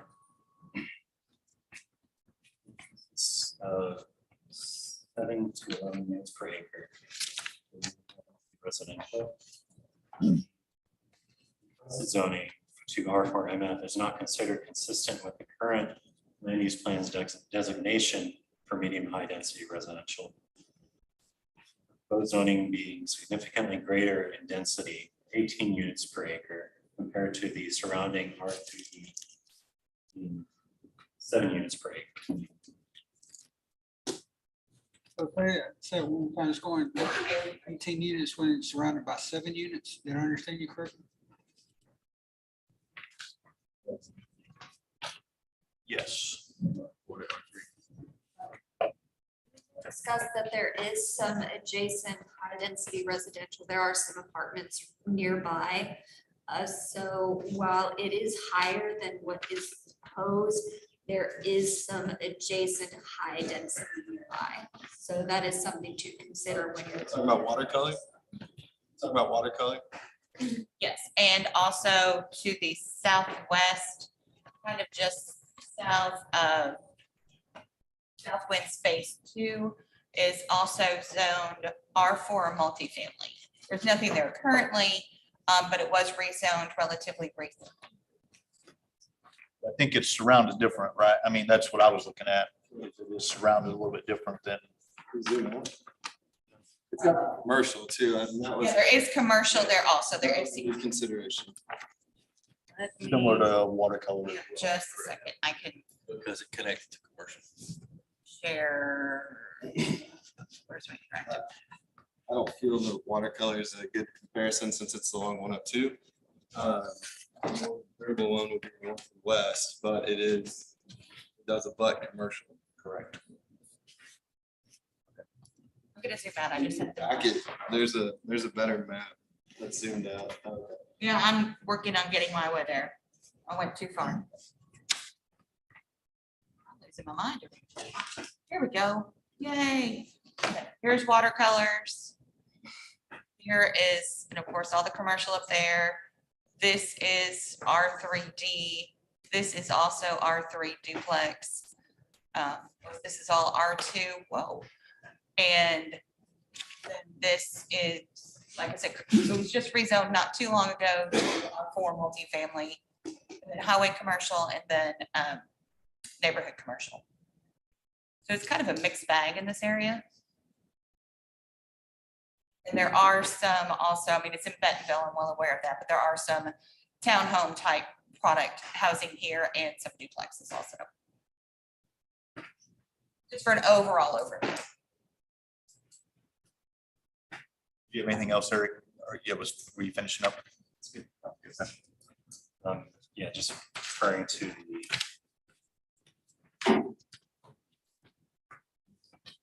I think we just covered everything that was on that last sentence. Okay. All right, at this time, we will open it up to the public, so I would entertain a motion to open the public hearing. On a motion to open the public hearing for rezone 2209. second. Motion is second. Is anyone opposed? All right, at this time, we are open to the public. If you have any comments, questions, concerns, we ask that you come to the podium, name, address, and then any comments or questions, concerns you want us to consider. My name is Janice Klein. I've lived at 1520 Kimmel for about 25 years. And I oppose this project going in across the street from me. I have a lot of concerns about it. One, and I have questions too. One is mainly the water flow. We have the 25 acres right across. You're probably very aware, Kimmel Road floods all the time, all the time. We have those 20 acres and a lot of it is now in flood zone because of all the subdivisions around us. We've dealt with this before. And that is just such a high density for Kimmel Road. I remember when the duplexes went in, there were questions about traffic at that time. But one, my question is, how high will this, is it going to be, how many levels will there be for these apartments? And two, where will the water be routed? So the water, they're going to have to do updates. I was also concerned, I think I get with it. Can't really say exactly what will happen with the water until they propose. How big the retention is going to be with that floodplain there. There's going to be a lot of consideration for how they get that, but it has to work its way east. It's where the water goes. I think you can answer and say that the stormwater is going to go. It's gonna go where the stormwater went before. It's just how they mitigate the increased runoff. They are required to take the stormwater to where it went previously and not change the basin. Correct. And there'll be some upgrades, what's going on there, just because it's already an issue. The extent of how much gets done, without seeing any kind of even conceptual plan, it's hard to say exactly where ponds will go, what will happen, but the end of the result will be running along Kimmel to the east, following those floodplains. To the east. You understand that, Gary, to the east? Towards Greenhouse. That's where all the water goes currently. Well, yeah, they all go towards Greenhouse Road, but a lot of it's underneath the Kimmel Road and comes up on us and we get flooded. It's unbelievable on every side anymore. We get flooded. And I just see this as adding possibly more. But that's a consideration. And then do you know how tall? I mean, with 3. I'll read them to you. Pardon me? Let me read it to you Okay. because I don't have them memorized. So let me read them to you. So the R4 multifamily allows, as was mentioned, 18 units per acre. Setbacks, the front is 35 feet, 35 feet in the rear, 20 on the side, and 35 feet from the street. The minimum distance between buildings is 10 feet. The max height is 45 feet, measured as the vertical distance from the highest adjacent ground elevation to the highest point of the roof line or parapet wall. How many stories that is? I don't, because we don't.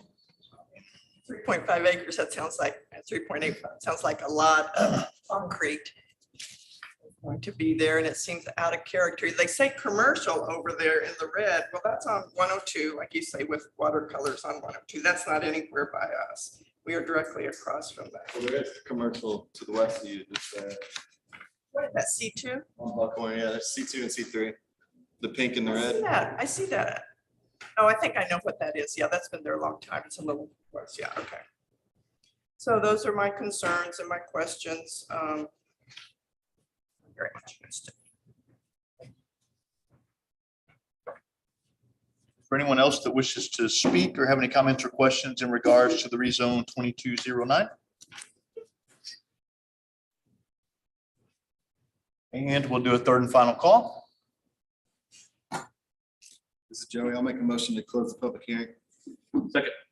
Motion and a second to close the public hearing. Is anyone opposed?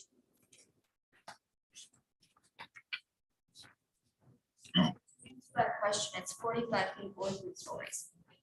Okay, thank you.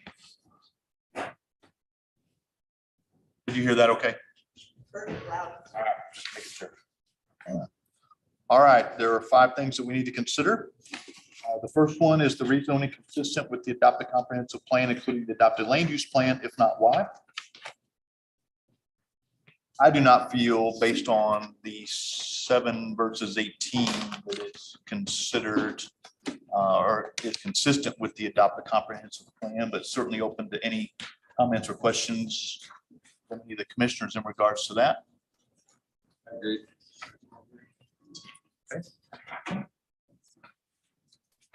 Is the proposed rezoning compatible with the surrounding area and zones? It would be residential, but it would be very intense and high residential. So in my mind, because of that, it adds a little bit of incompatibility in regards to that. But certainly open to comments from any of the commissioners in regards to the compatibility. I'm gonna say. I think it is. Okay.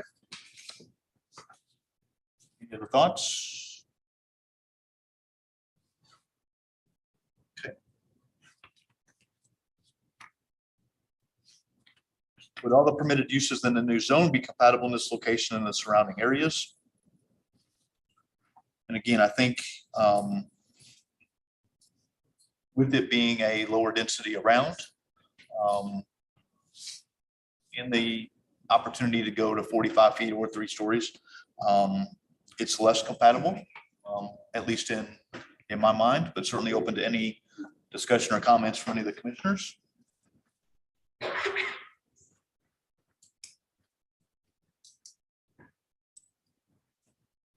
Okay. Would the rezoning provide a benefit to one landowner but not be considered for other similar properties in this area?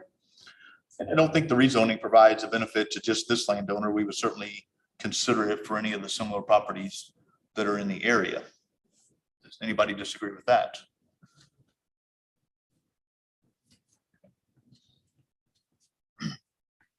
If the public is opposed, why? And again, the questions, comments, if you will, from a flood/water perspective, traffic, and then we answered the question around the height in regards to that.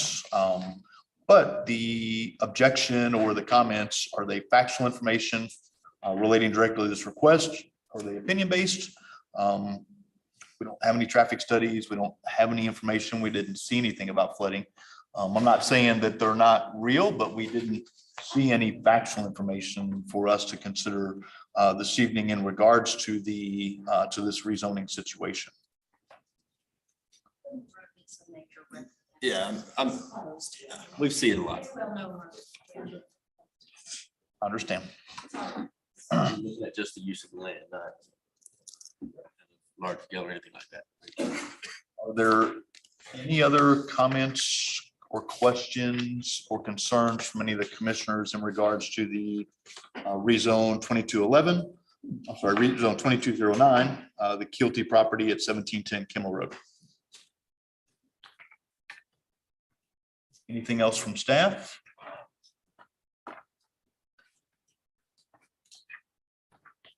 If there are not, then I would entertain a motion for the rezone 2209 of the Keelty property.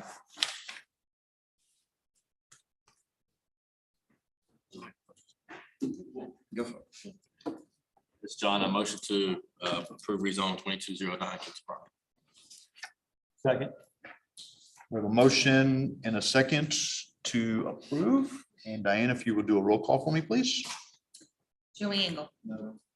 Devin Murphy. Frank Langford. Yes. Jerry Harris. No. Amber Beal. Yes. John Sessoms. No. Ben Lewis. No. Tony Davis. Jeff Safer. No. It did not pass. Thank you, guys. All right, next on the agenda this evening is also a public hearing. This is for rezone 2211, is it Stofflet? This is the northeast corner of Wagner and West Tycoon. 39.85 acres, A1 to R3 single family. And is the applicant here to give us an overview?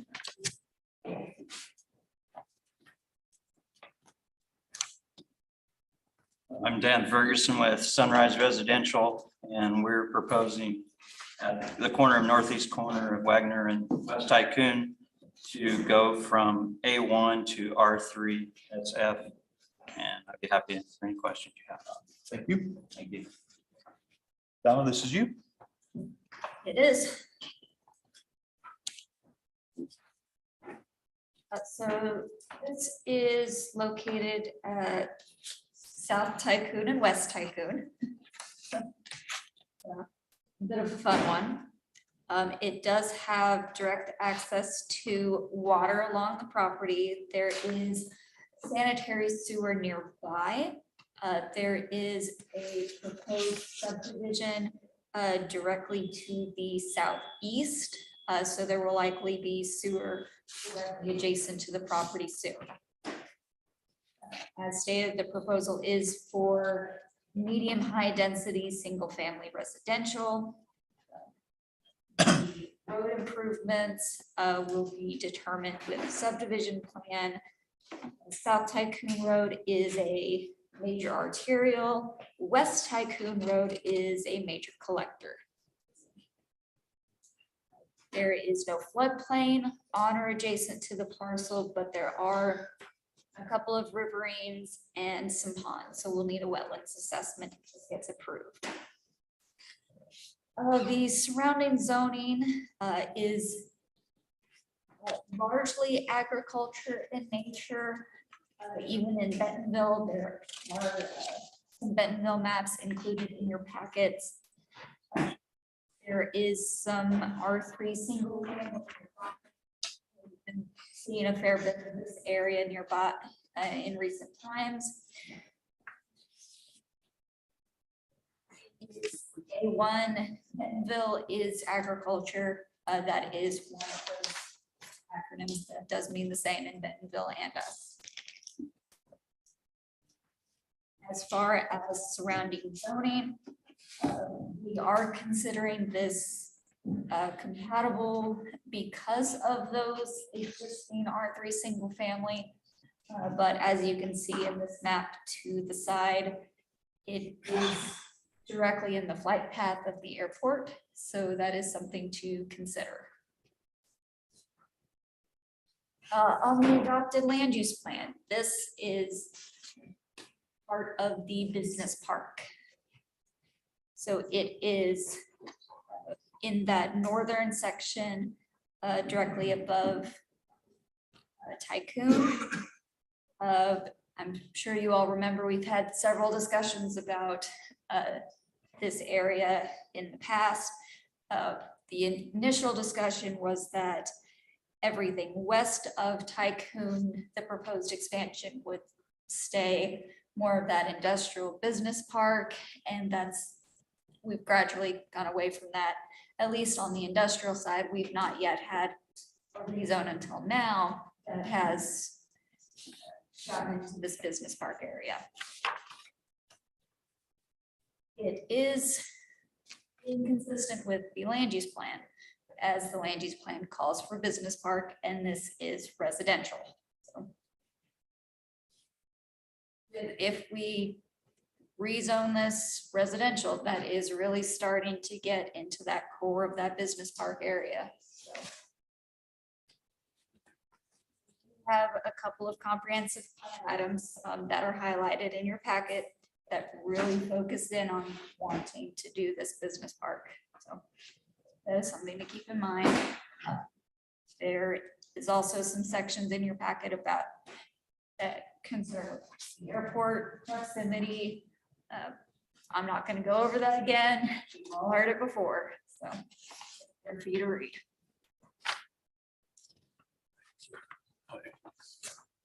Is there anything new in that, or is it existing from before? It's pretty well what you've all read before. There are a couple of slides that are it looks slightly different since we've talked last.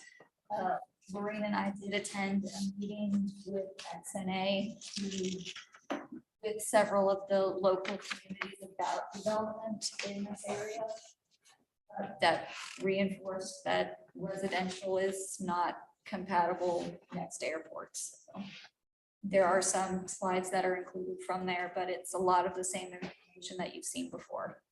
We still have no airport overlay, nothing in the code, We right? still have nothing in the code that specifically prohibits residential development. So what we have is the land use plan that calls for industrial and business park.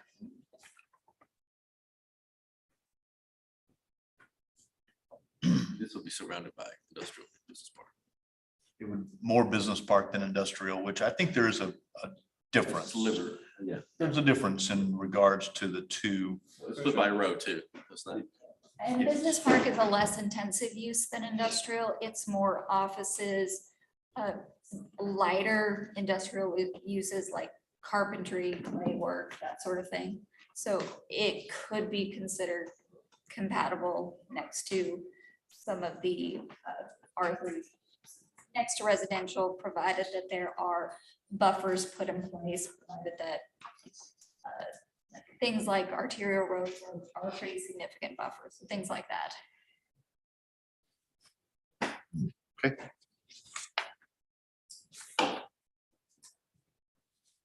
At this time, we will open it up to the public, so I would entertain a motion to open the public hearing. The motion to open the public hearing. Second. Motion and a second. Is anyone opposed? At this time, we are open to the public. If there's anyone that wishes to speak, has any comments, questions, or concerns in regards to this rezone, we would ask that you come to the podium and state your name and address and your questions, comments, or any concerns.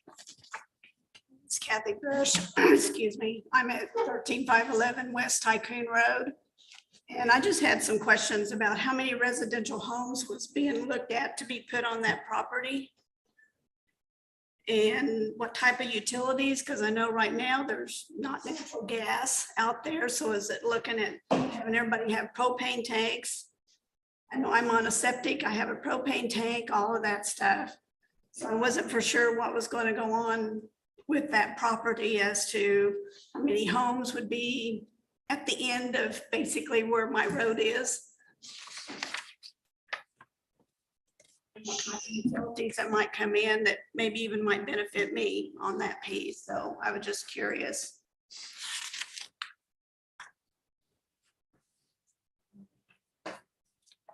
Yeah, how many units per acre on R3? I was trying to look in the, she wasn't here. Maximum of 6 units per acre. 6 units per acre is the max. It's what, 20 acres? It's 39.85. She's Well, doing. that's- she's Now doing that- math. That's without right away. Yeah, And yes. that's without right of way and detention, so. Quick public math there too. Now, I don't know that we can answer all the utilities questions. There's other utilities that would have to be brought down. They have access to some.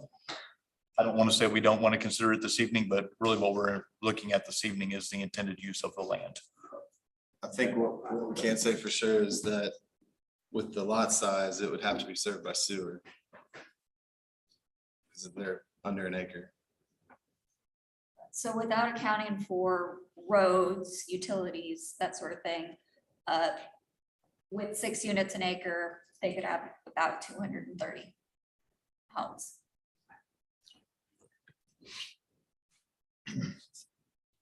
It's unlikely that they'll have that many, as they will have to put in internal roads and they'll likely have detention lots and that sort of thing. So it would go down from that, but that would be the absolute max. Is there anyone else that wishes to speak or have any comments or questions in regards to this rezone?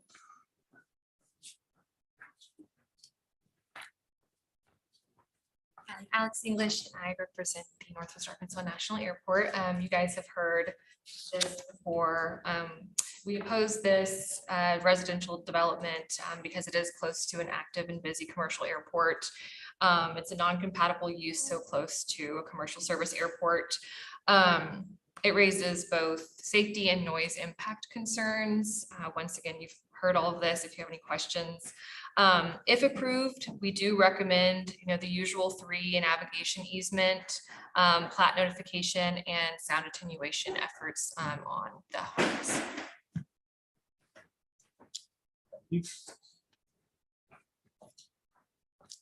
Anyone else have any comments, questions, or concerns in regard to this rezone?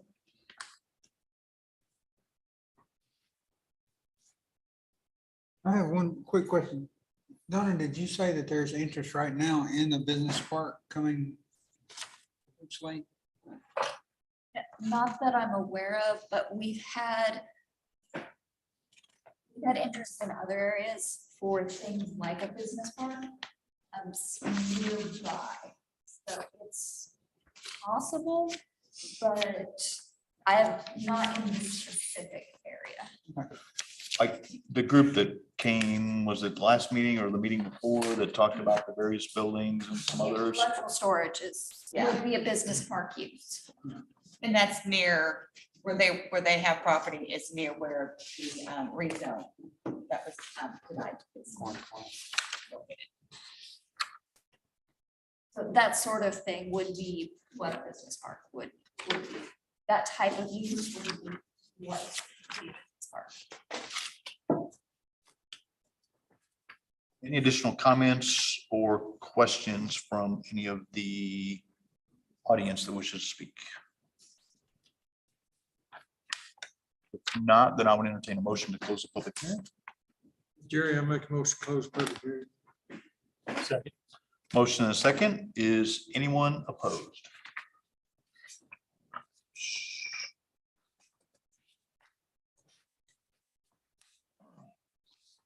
Five things that we need to consider in regards to this rezone.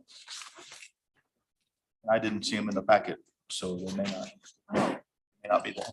That's what I no. was looking for. Did they get lost in the shuffle? Well, here we'll go to another one. We'll call them. Oh, sorry, they are in there. So remember the noise impact portion. They're hidden. Oh. Sorry. Part of something else.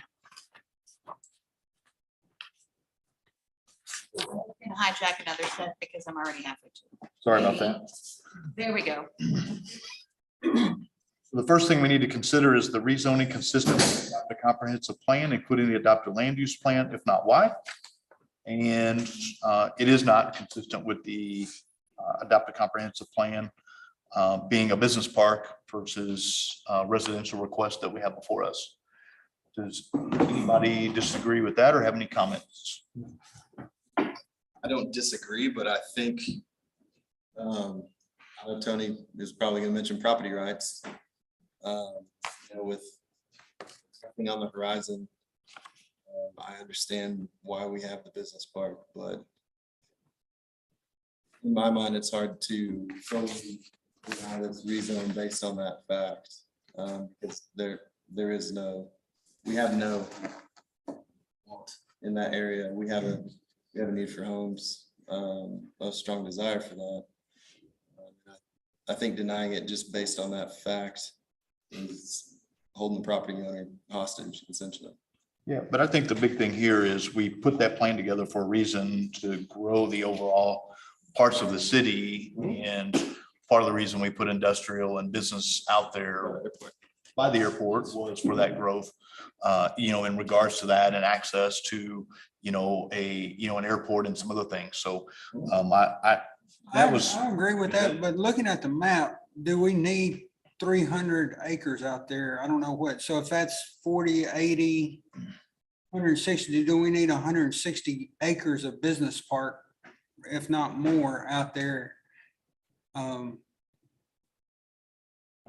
much is that? I mean, that's a large swath of business park.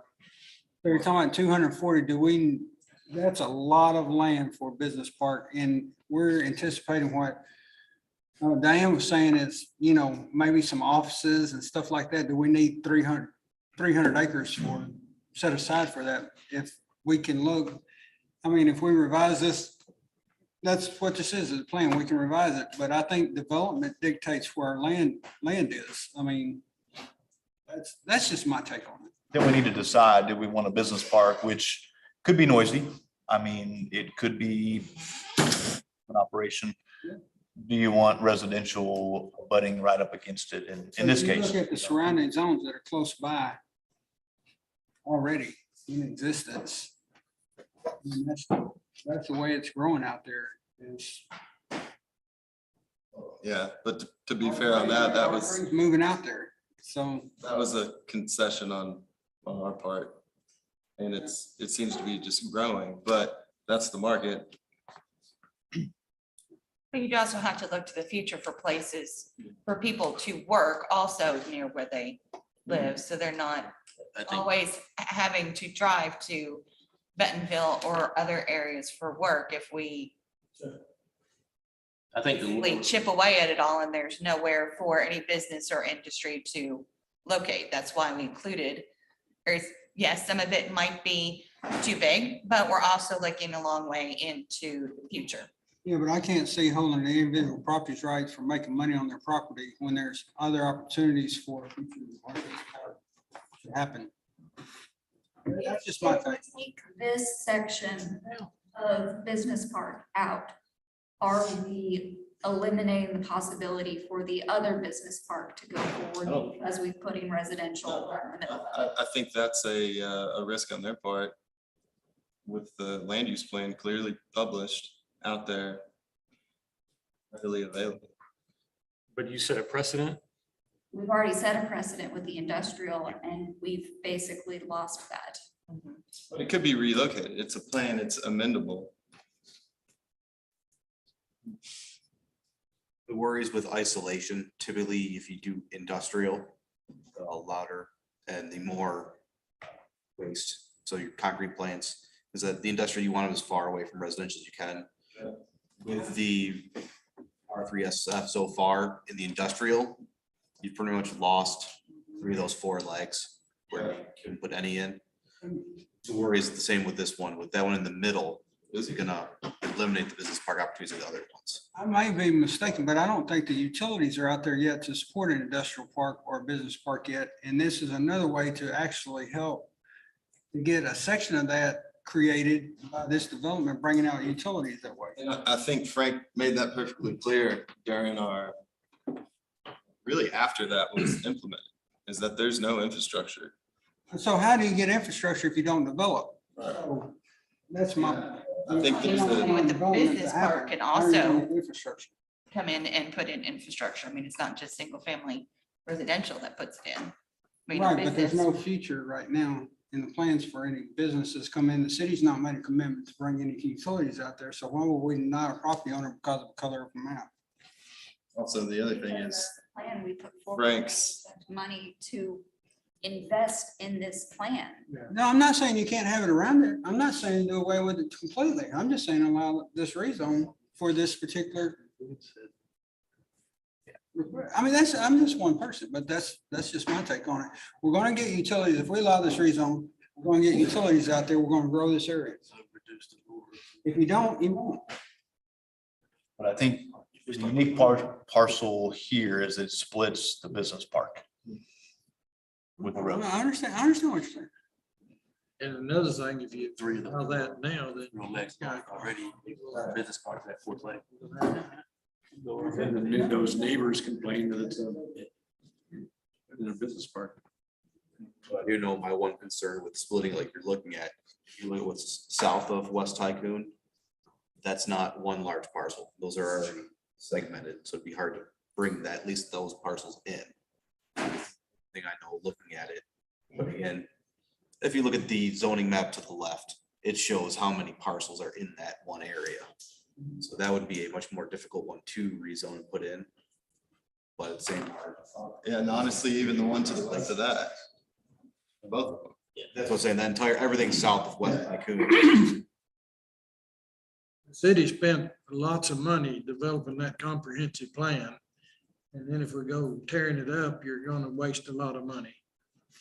Why can't we reevaluate the plan based on the growth of the city?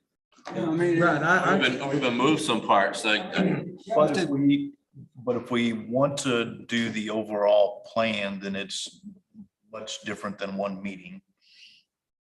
It's a process that the city would want to go through, which includes the public comments and evaluating what's going on. So it's a little bigger than just one meeting. Yeah, I'm not saying that, but it looks like, looking at what's approved, looking at the plan, looks like we're already to that point. I mean, really can. You can and you should review the land use plan. I mean, we're revisiting what this every 3 years? When are we looking at that? The growth that we're experiencing now, we need to be looking at this at least every 3 years, I would think, Minimum. at a minimum. I mean, We're getting what, 30 people a day, 35 people a day moving in Northwest Arkansas? I mean, we can't go 5 and 10 years without updating. and during that review, I don't know that you lose anything, you just recolor it, move it around. If we've lost 3 of the 4 industrial legs there, there's nothing saying you can't move the business part to that 4th leg. And there's nothing saying you can't, on review, shuffle them around to fit the current development. Understand. Just trying to make sure we do the process. Okay, I'm going to move on to the next one. Is the proposed rezoning compatible with the surrounding area and zones? Oh, the map moved. Bring that back. No, I think it'll be okay. Well, we'll probably need it, honestly. Yeah, we're gonna look. I mean, it would be residential against the potential of a business park. And then you said the Bentonville is residential, right? So, It is agriculture currently. okay. Which would be more open for, obviously. I think. Proposed land use is it residential? Didn't we look at that? Proposed land use is agriculture in this area for Bentonville. Proposed? Okay, Bentonville. So that means residential. They'll convert. So from that perspective, it would be compatible, but from a business park perspective, it may not be. Depending on the buffers and some other things that are put in. Right, so it would be compatible looking at the southeast section of the intersection there. It's compatible. Correct, and that, It's got a joint- in that east side, It's in got- that east side. The rest of it would not be. Would all the permitted uses in the new zone be compatible in this location in the surrounding areas? I think it's very similar to the discussion that we just had in regards to the east and kind of southeast corner, if you will, would be, but then the remainder would be that business park designation from a land use plan perspective.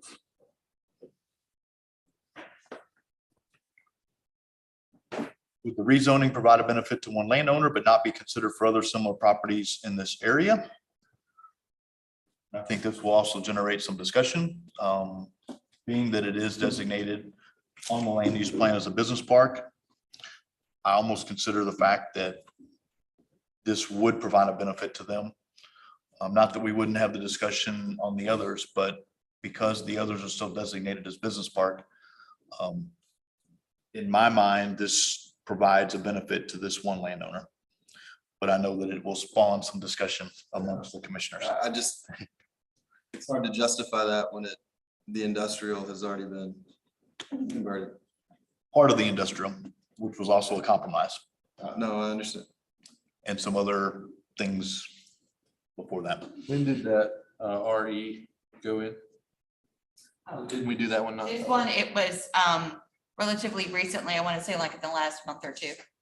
That was because of a track split, and because they did the track split, they had to rezone from agriculture.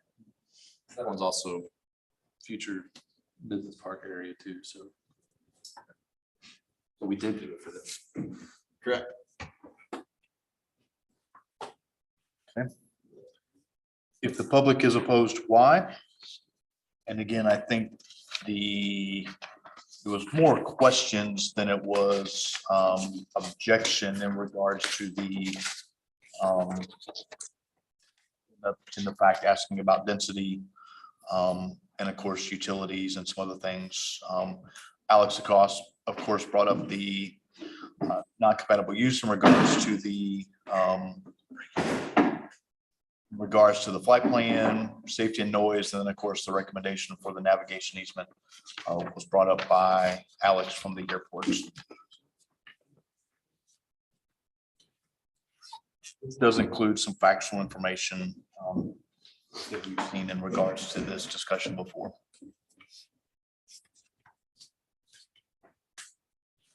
Anything else from any of the commissioners in regards to what we need to consider before we take a vote?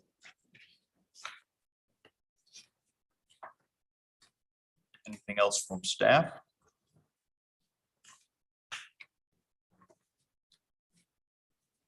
This I time, understand the argument for property rights, but we are gonna set a precedent if we rezone this single family. It's already been set though. For this side north of Tycoon.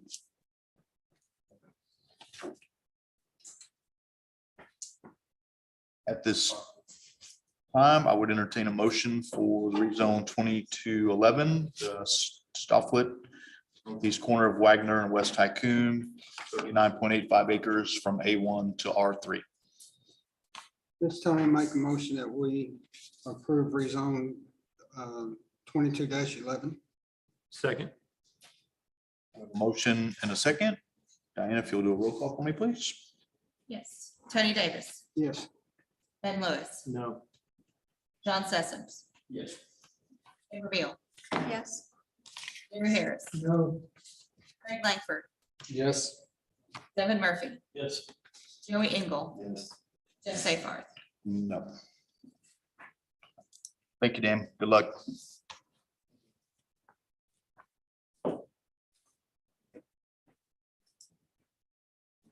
All right, next on the agenda this evening is Development 2203 Stone Lay Phase 2, the preliminary large-scale development. This is at 485 East Centerton Boulevard. As a reminder, it's zoned R4 multifamily. A PUD 2108, 78 dwelling units, 8.64 acres. Is the applicant here to give us an overview?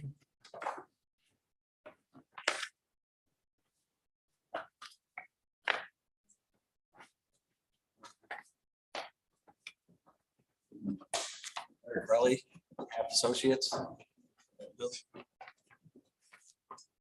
So our Stone Lake 2 homes is located west of the apartments, East Centerton Boulevard. They will have 62 two-bedroom homes, townhomes, garage, 16 three-bedroom the garage. The 41 additional parking spaces kind of spread throughout the development. And each of the townhomes will also have driveway parking. There's 2 trash dumpsters, one located on the south end.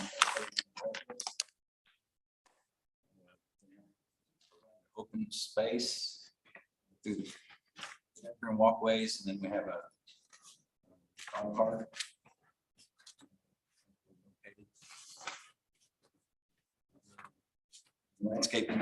Landscape plan has been provided. Site will be accessed through Stone Lay Apartments.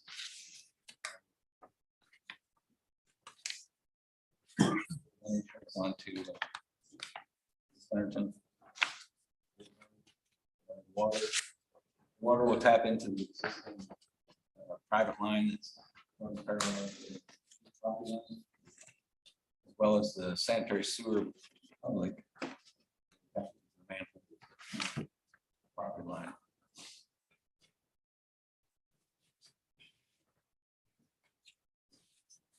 That's about it.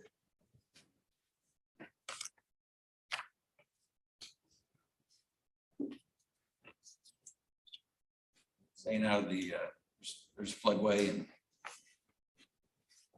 wetlands to the north. Everything's kind of crammed to the south end. Has the determination come back on that? I'm sorry? Has the determination on the wetlands come back? They did we just marked it, we stayed out of it. Got it.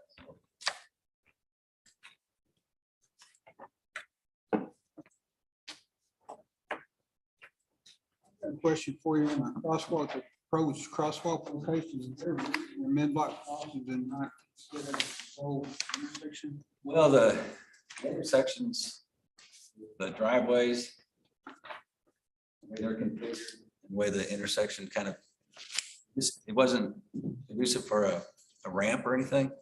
We're better with the mid-block.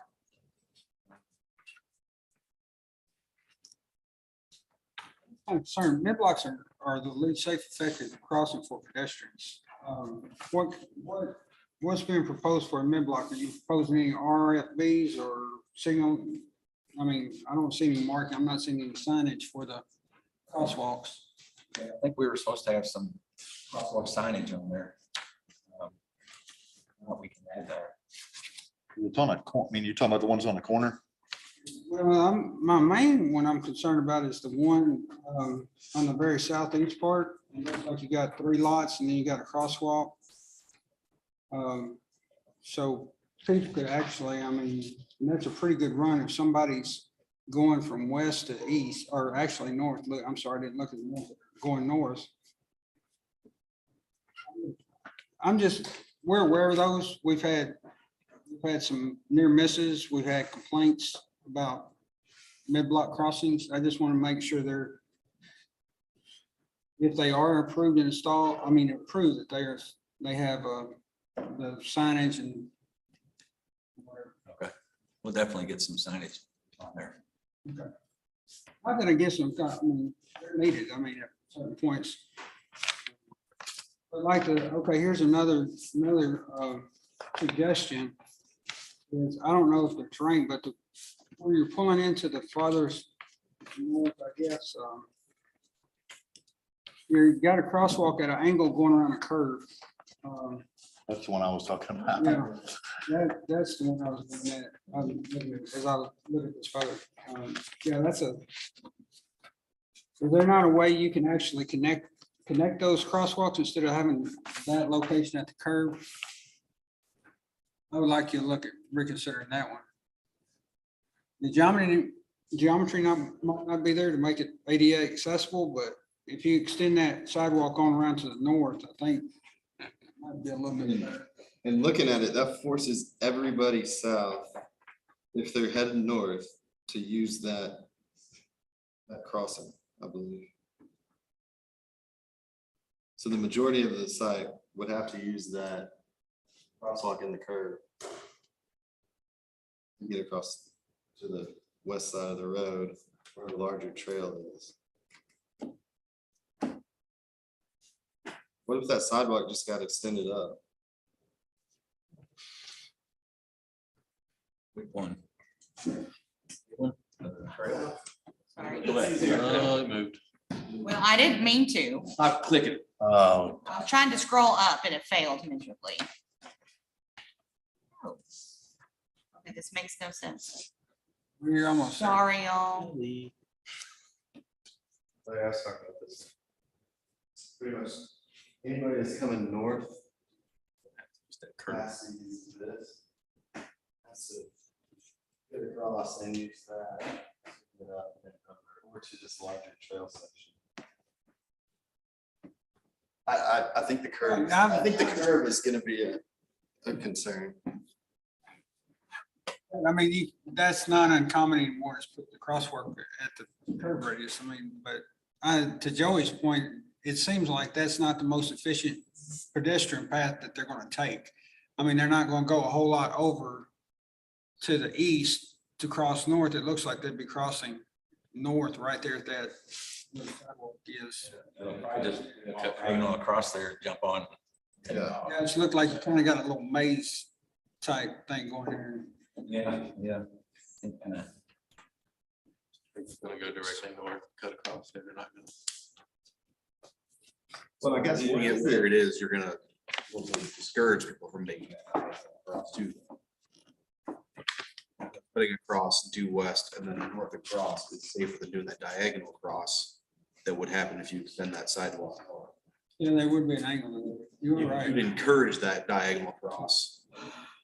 Again, at the end of the day, it is shorter distance, but my one worry, if you're talking about wanting them to extend that sidewalk. So if you do that, everyone's going to do exactly what you said, cut across.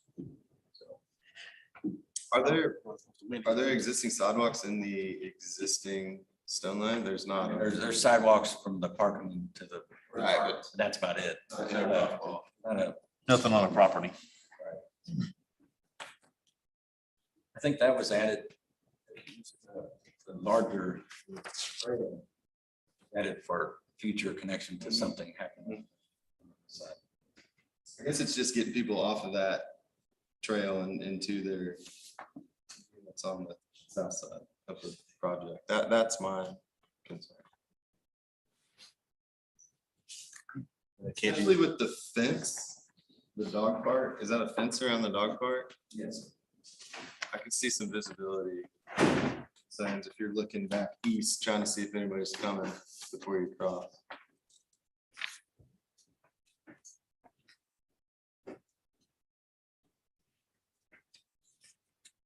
You know what I mean? Hopefully they're not going 50 miles an hour, but they will be.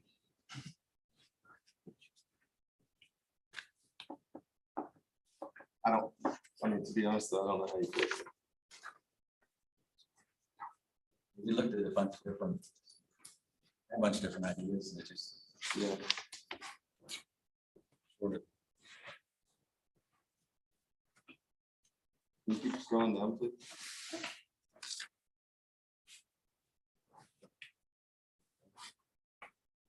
So what I was saying is, if you're standing here, trying to go across, and you're. Is that fence as well? That's the overhead power line. That's The circles are the fence. No, that's the overhead power line. This is the. Yeah. Ah, okay. So standing here. I don't tell you what you come, I think you could be able to see, but you're definitely not seeing past this point. And hopefully, like I say, with the curve, taking it too fast. Yeah, I don't think you're gonna take that one too fast. You're worried about the pedestrian not seeing the car or the car not seeing the pedestrian? Both. Yeah.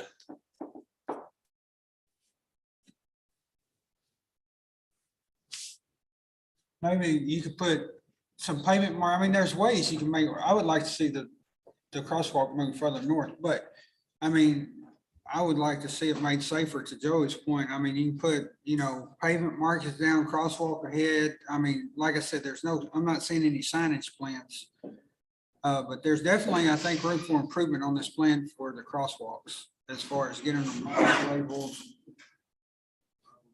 Because I can tell you, if we don't change the plan as presented, when it gets built, it's gonna be built just like this. And then Lance is gonna be getting calls to help make the crosswalk safer. So I'd rather the developer make it as safe as possible on his dime than the city having to come back and make it safer on their dime. These would be private streets, so he wouldn't have to, but we'll definitely add signage to it to make that.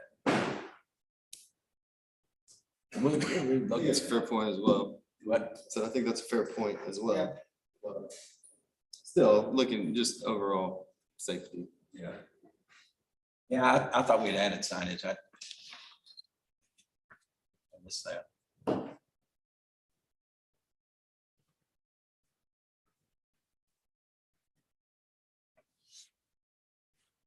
Let's let Donna give us a staff overview, and maybe after that, if we have any additional questions, we'll come back.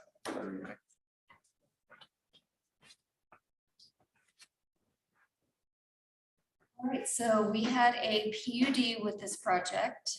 So we looked at requirements from the PUD. We will need to get a lot combination plat. It's a straight combination, so it should be pretty simple. It is consistent with the requirements of the PUD. We have looked at dumpster locations. They are fairly close to the edges of the road, but they're pretty well screened and they are marked as the same materials as the buildings. It is consistent with the requirements of the PUD. There is a dog park, which there are plans for in your packets. We did get that approved with SWEPCO, which there are some notes on those requirements listed in your packet. There was a assessment done on the wetlands by Cattails Environmental. A determination just to cover all the bases with the Corps.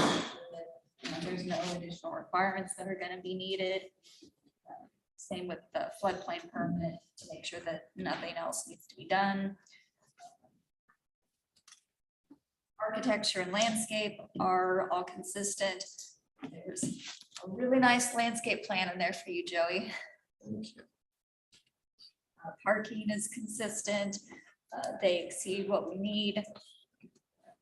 As was stated, site access is from the existing Stoneley Apartments. The entry is being brought up to existing fire code. The existing sign is going to be relocated. We'll work out the new location with Anthony. There are streetlights inside the development, and there is an existing streetlight on Centerton Boulevard pretty near the entry. There are some retaining walls on site. They are tall enough that they need structural, but they're about 4 feet. So we've requested some information on them. We did just get a new submittal yesterday, so we haven't had a chance to look at them. The comments that are left are pretty minor, and staff is recommending.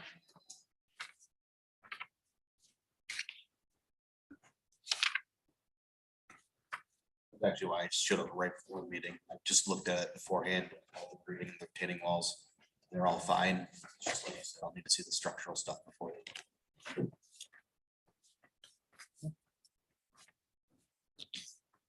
Any additional comments or questions in regards to the large scale development plan?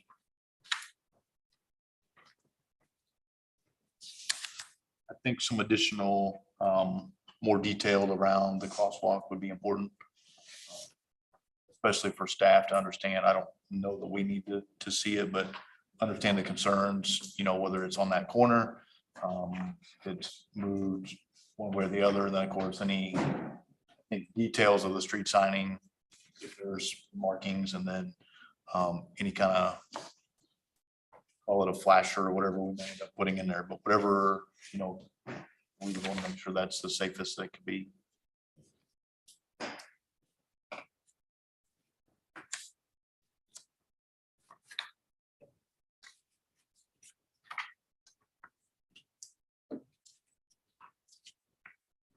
If there are no additional comments, then I would entertain a motion for development 2203, the Stoneley Phase 2 preliminary large scale development.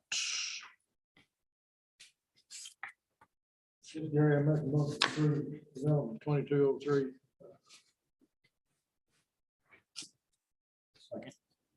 Motion and a second. Is anyone opposed? Thank you, Larry. Thank you. All right, under other business is HOP 1904 Tornado Tough and HOP 2128 Mojo Lawn Care at 105 Cypress. It is zoned R2, Oak Ridge subdivision, lawn care service and tornado shelter sales online. And there's a request to bring back us for discussion complaints from the adjacent property owner. Yes, so this is the request from staff to bring this back to you guys for further discussion and review at the next planning commission meeting. We have received a complaint from a neighbor that is directly adjacent to this property, the 105 Cypress, that does have a current home occupation permit. Actually, there are two. One of them is the father, one is the son. And as you saw in your packet, the adjacent neighbor says that they are parking vehicles, fifth wheeler trailers, medium-sized trucks, medium-sized track hoe, vehicles and equipment are parked in the yard and the street in front of the homes. But these are all things that would come up for y'all's consideration. Like I said, I just want to bring it up to you guys. And with home occupations, they should be located completely within the principal dwelling unit and solely operated by the owners. But there are some photos also included. They have added a gravel drive next to their driveway, some equipment and trucks and such parts.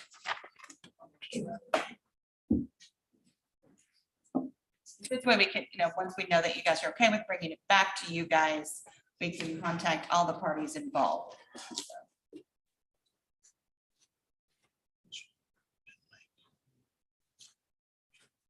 Sorry, I'm just reading.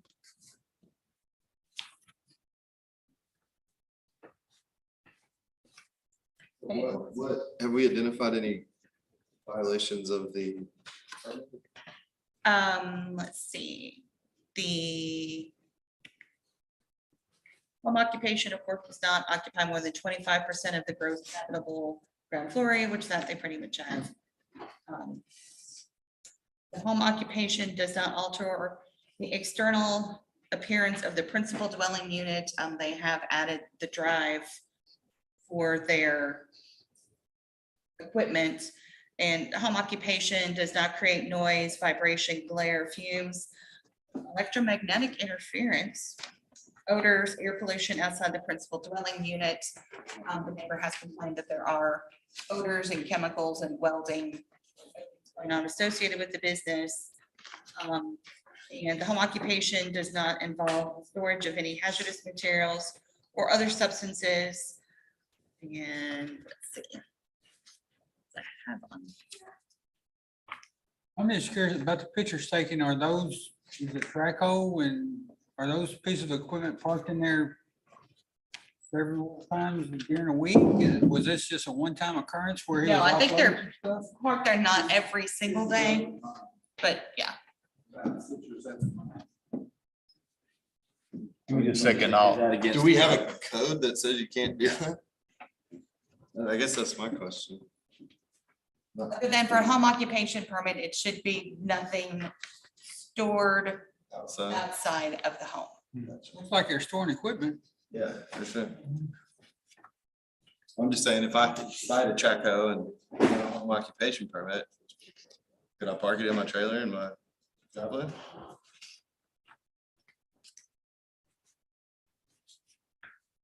the thing here is they added the driveway, which probably is. The intent seems to be very clear. I was just, right, I was just asking the question. I mean, I understand nobody wants to see that, but that's something we can enforce. Work on the street, it looks like there's disconnected. Business permit. Going on the street.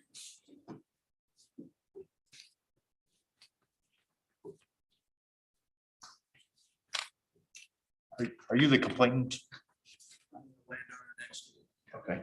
Will you just, I guess, give us any additional details that might help us for consideration? Preferably fact-based, because I know that you live next to them.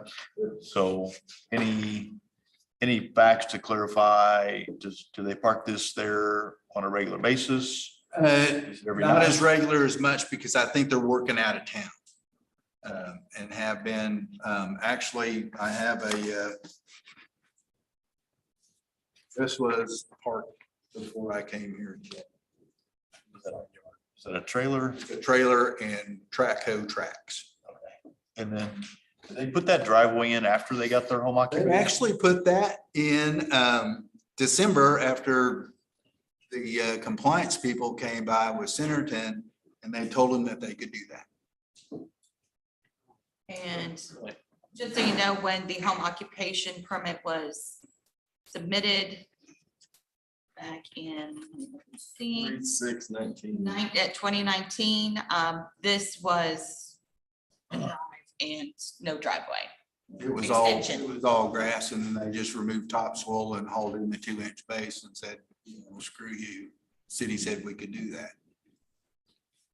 So we know if the city really said that. Yeah, it was Anthony Martinez. Like, I know some people in there that had to get a driveway poured because of covenants, but there is no HOA, but From what I understand after reading, about driveways, it's supposed to be egress through the regular driveway. If you're coming through into the side, you get approved for a side driveway, but it has to be concrete. It does have to be concrete. that's where I was getting. Driveways, yeah, in the driveway section. I just can't believe somebody told them to put in gravel. And we can, They actually told them that they could do anything they wanted to. They could park anywhere. And if I wanted to take it up with them civilly, I could do that. But I figured you guys are here for a purpose, so we're bringing it. to you. They told you that to your face? Yeah. That was actually Jonathan Easterling told me that they could just, their land, they can do what they want with it. So, we put up with banging and welding. They're welding in their garage with no ventilation. And, it's kind of scary living next to something like that. I've been around a lot of industrial stuff. Didn't take long for a fire to spread, for their own safety. But I'm 20 feet next to them. I mean, I think there's definitely a case based on number 5 of this. The permit in the checklist. Number 1. Oh, also number 1, I really didn't even see that. Home occupation is located completely within the principal dwelling unit. Number 5 is the home occupation does not display merchandise or have outside storage, equipment, or materials.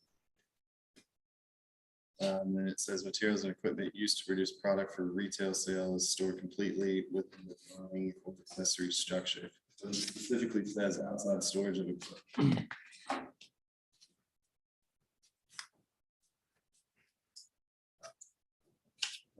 Yeah, there's a lot. 7, if there is, building and some other stuff going on. So since this is the first time that we've seen this, how do we go about if we decide to discontinue the home occupation permit as it was approved? I believe that the request is to notify property owners for them, before. That's what I was gonna say, because I'm not seeing the. No, this was to bring it to you guys to discuss. That is the action that you. And if we do that, I'd almost like the compliance guy here as well to answer on his side, why, if they want to go off somebody else's, let him speak, and he gave him permission, if it's okay with Bill. Well, here's the thing, trying to do it the right way. Through the city.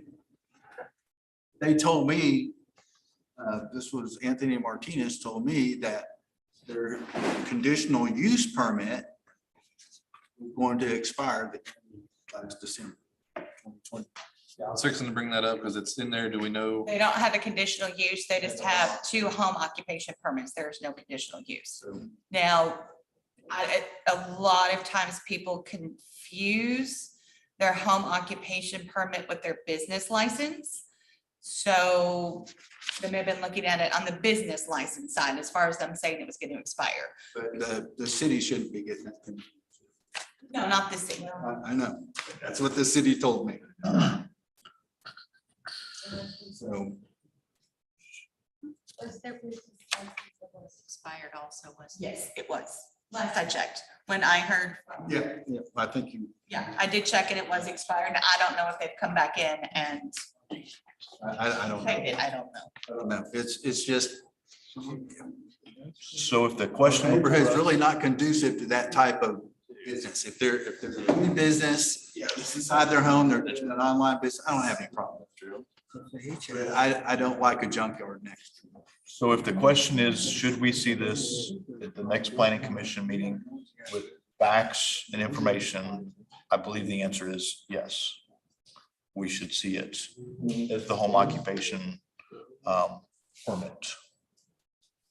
Would be what would be in question. So any additional facts, some of which we've asked tonight, I think would be good for us to have.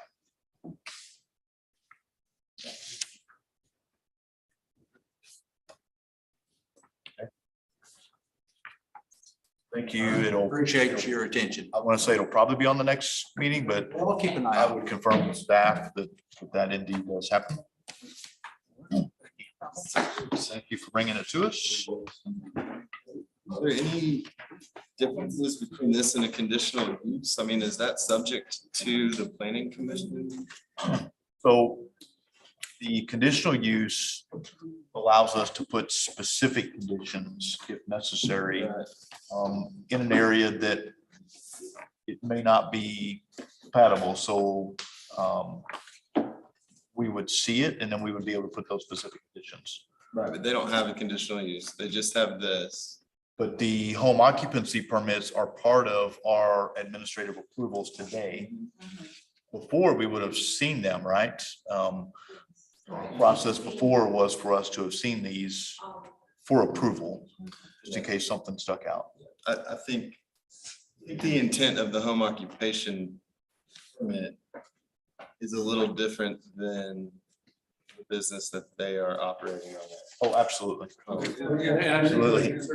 Or something we're gonna have to get evidence of or facts of is that they're actually conducting business. How do you do that? Well, that's a great question, because I mean, arguably, if they're like, no, I'm a hobbyist and I love to weld in my garage. Exactly, that's, so, Them signing that right there with that last deal pretty much takes what you just thought they were gonna pull out of it, because they signed it. So even an application, it says it's an online business, and then it said Yeah. one person in a garage on a computer. Right. That's different than. Then track hose parked in your front yard. Yeah, with an additional driveway. So I think there are some questions, you know, is it truly a home occupation or is it a more industrial type or commercial type of business? And this was the narrative they provided when they submitted their original haunt back in 2019. But yes, I do believe that we should see this as part of one of the upcoming meetings. Shelters stored or displayed on premises.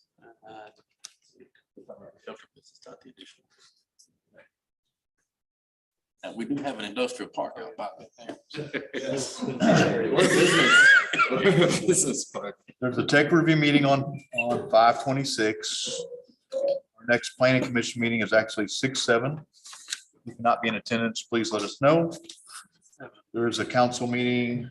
When is the next council meeting? Because 5/10 has already passed. Oh, burn laps, I'm sorry. 6:14. 6/14. Anything else from staff?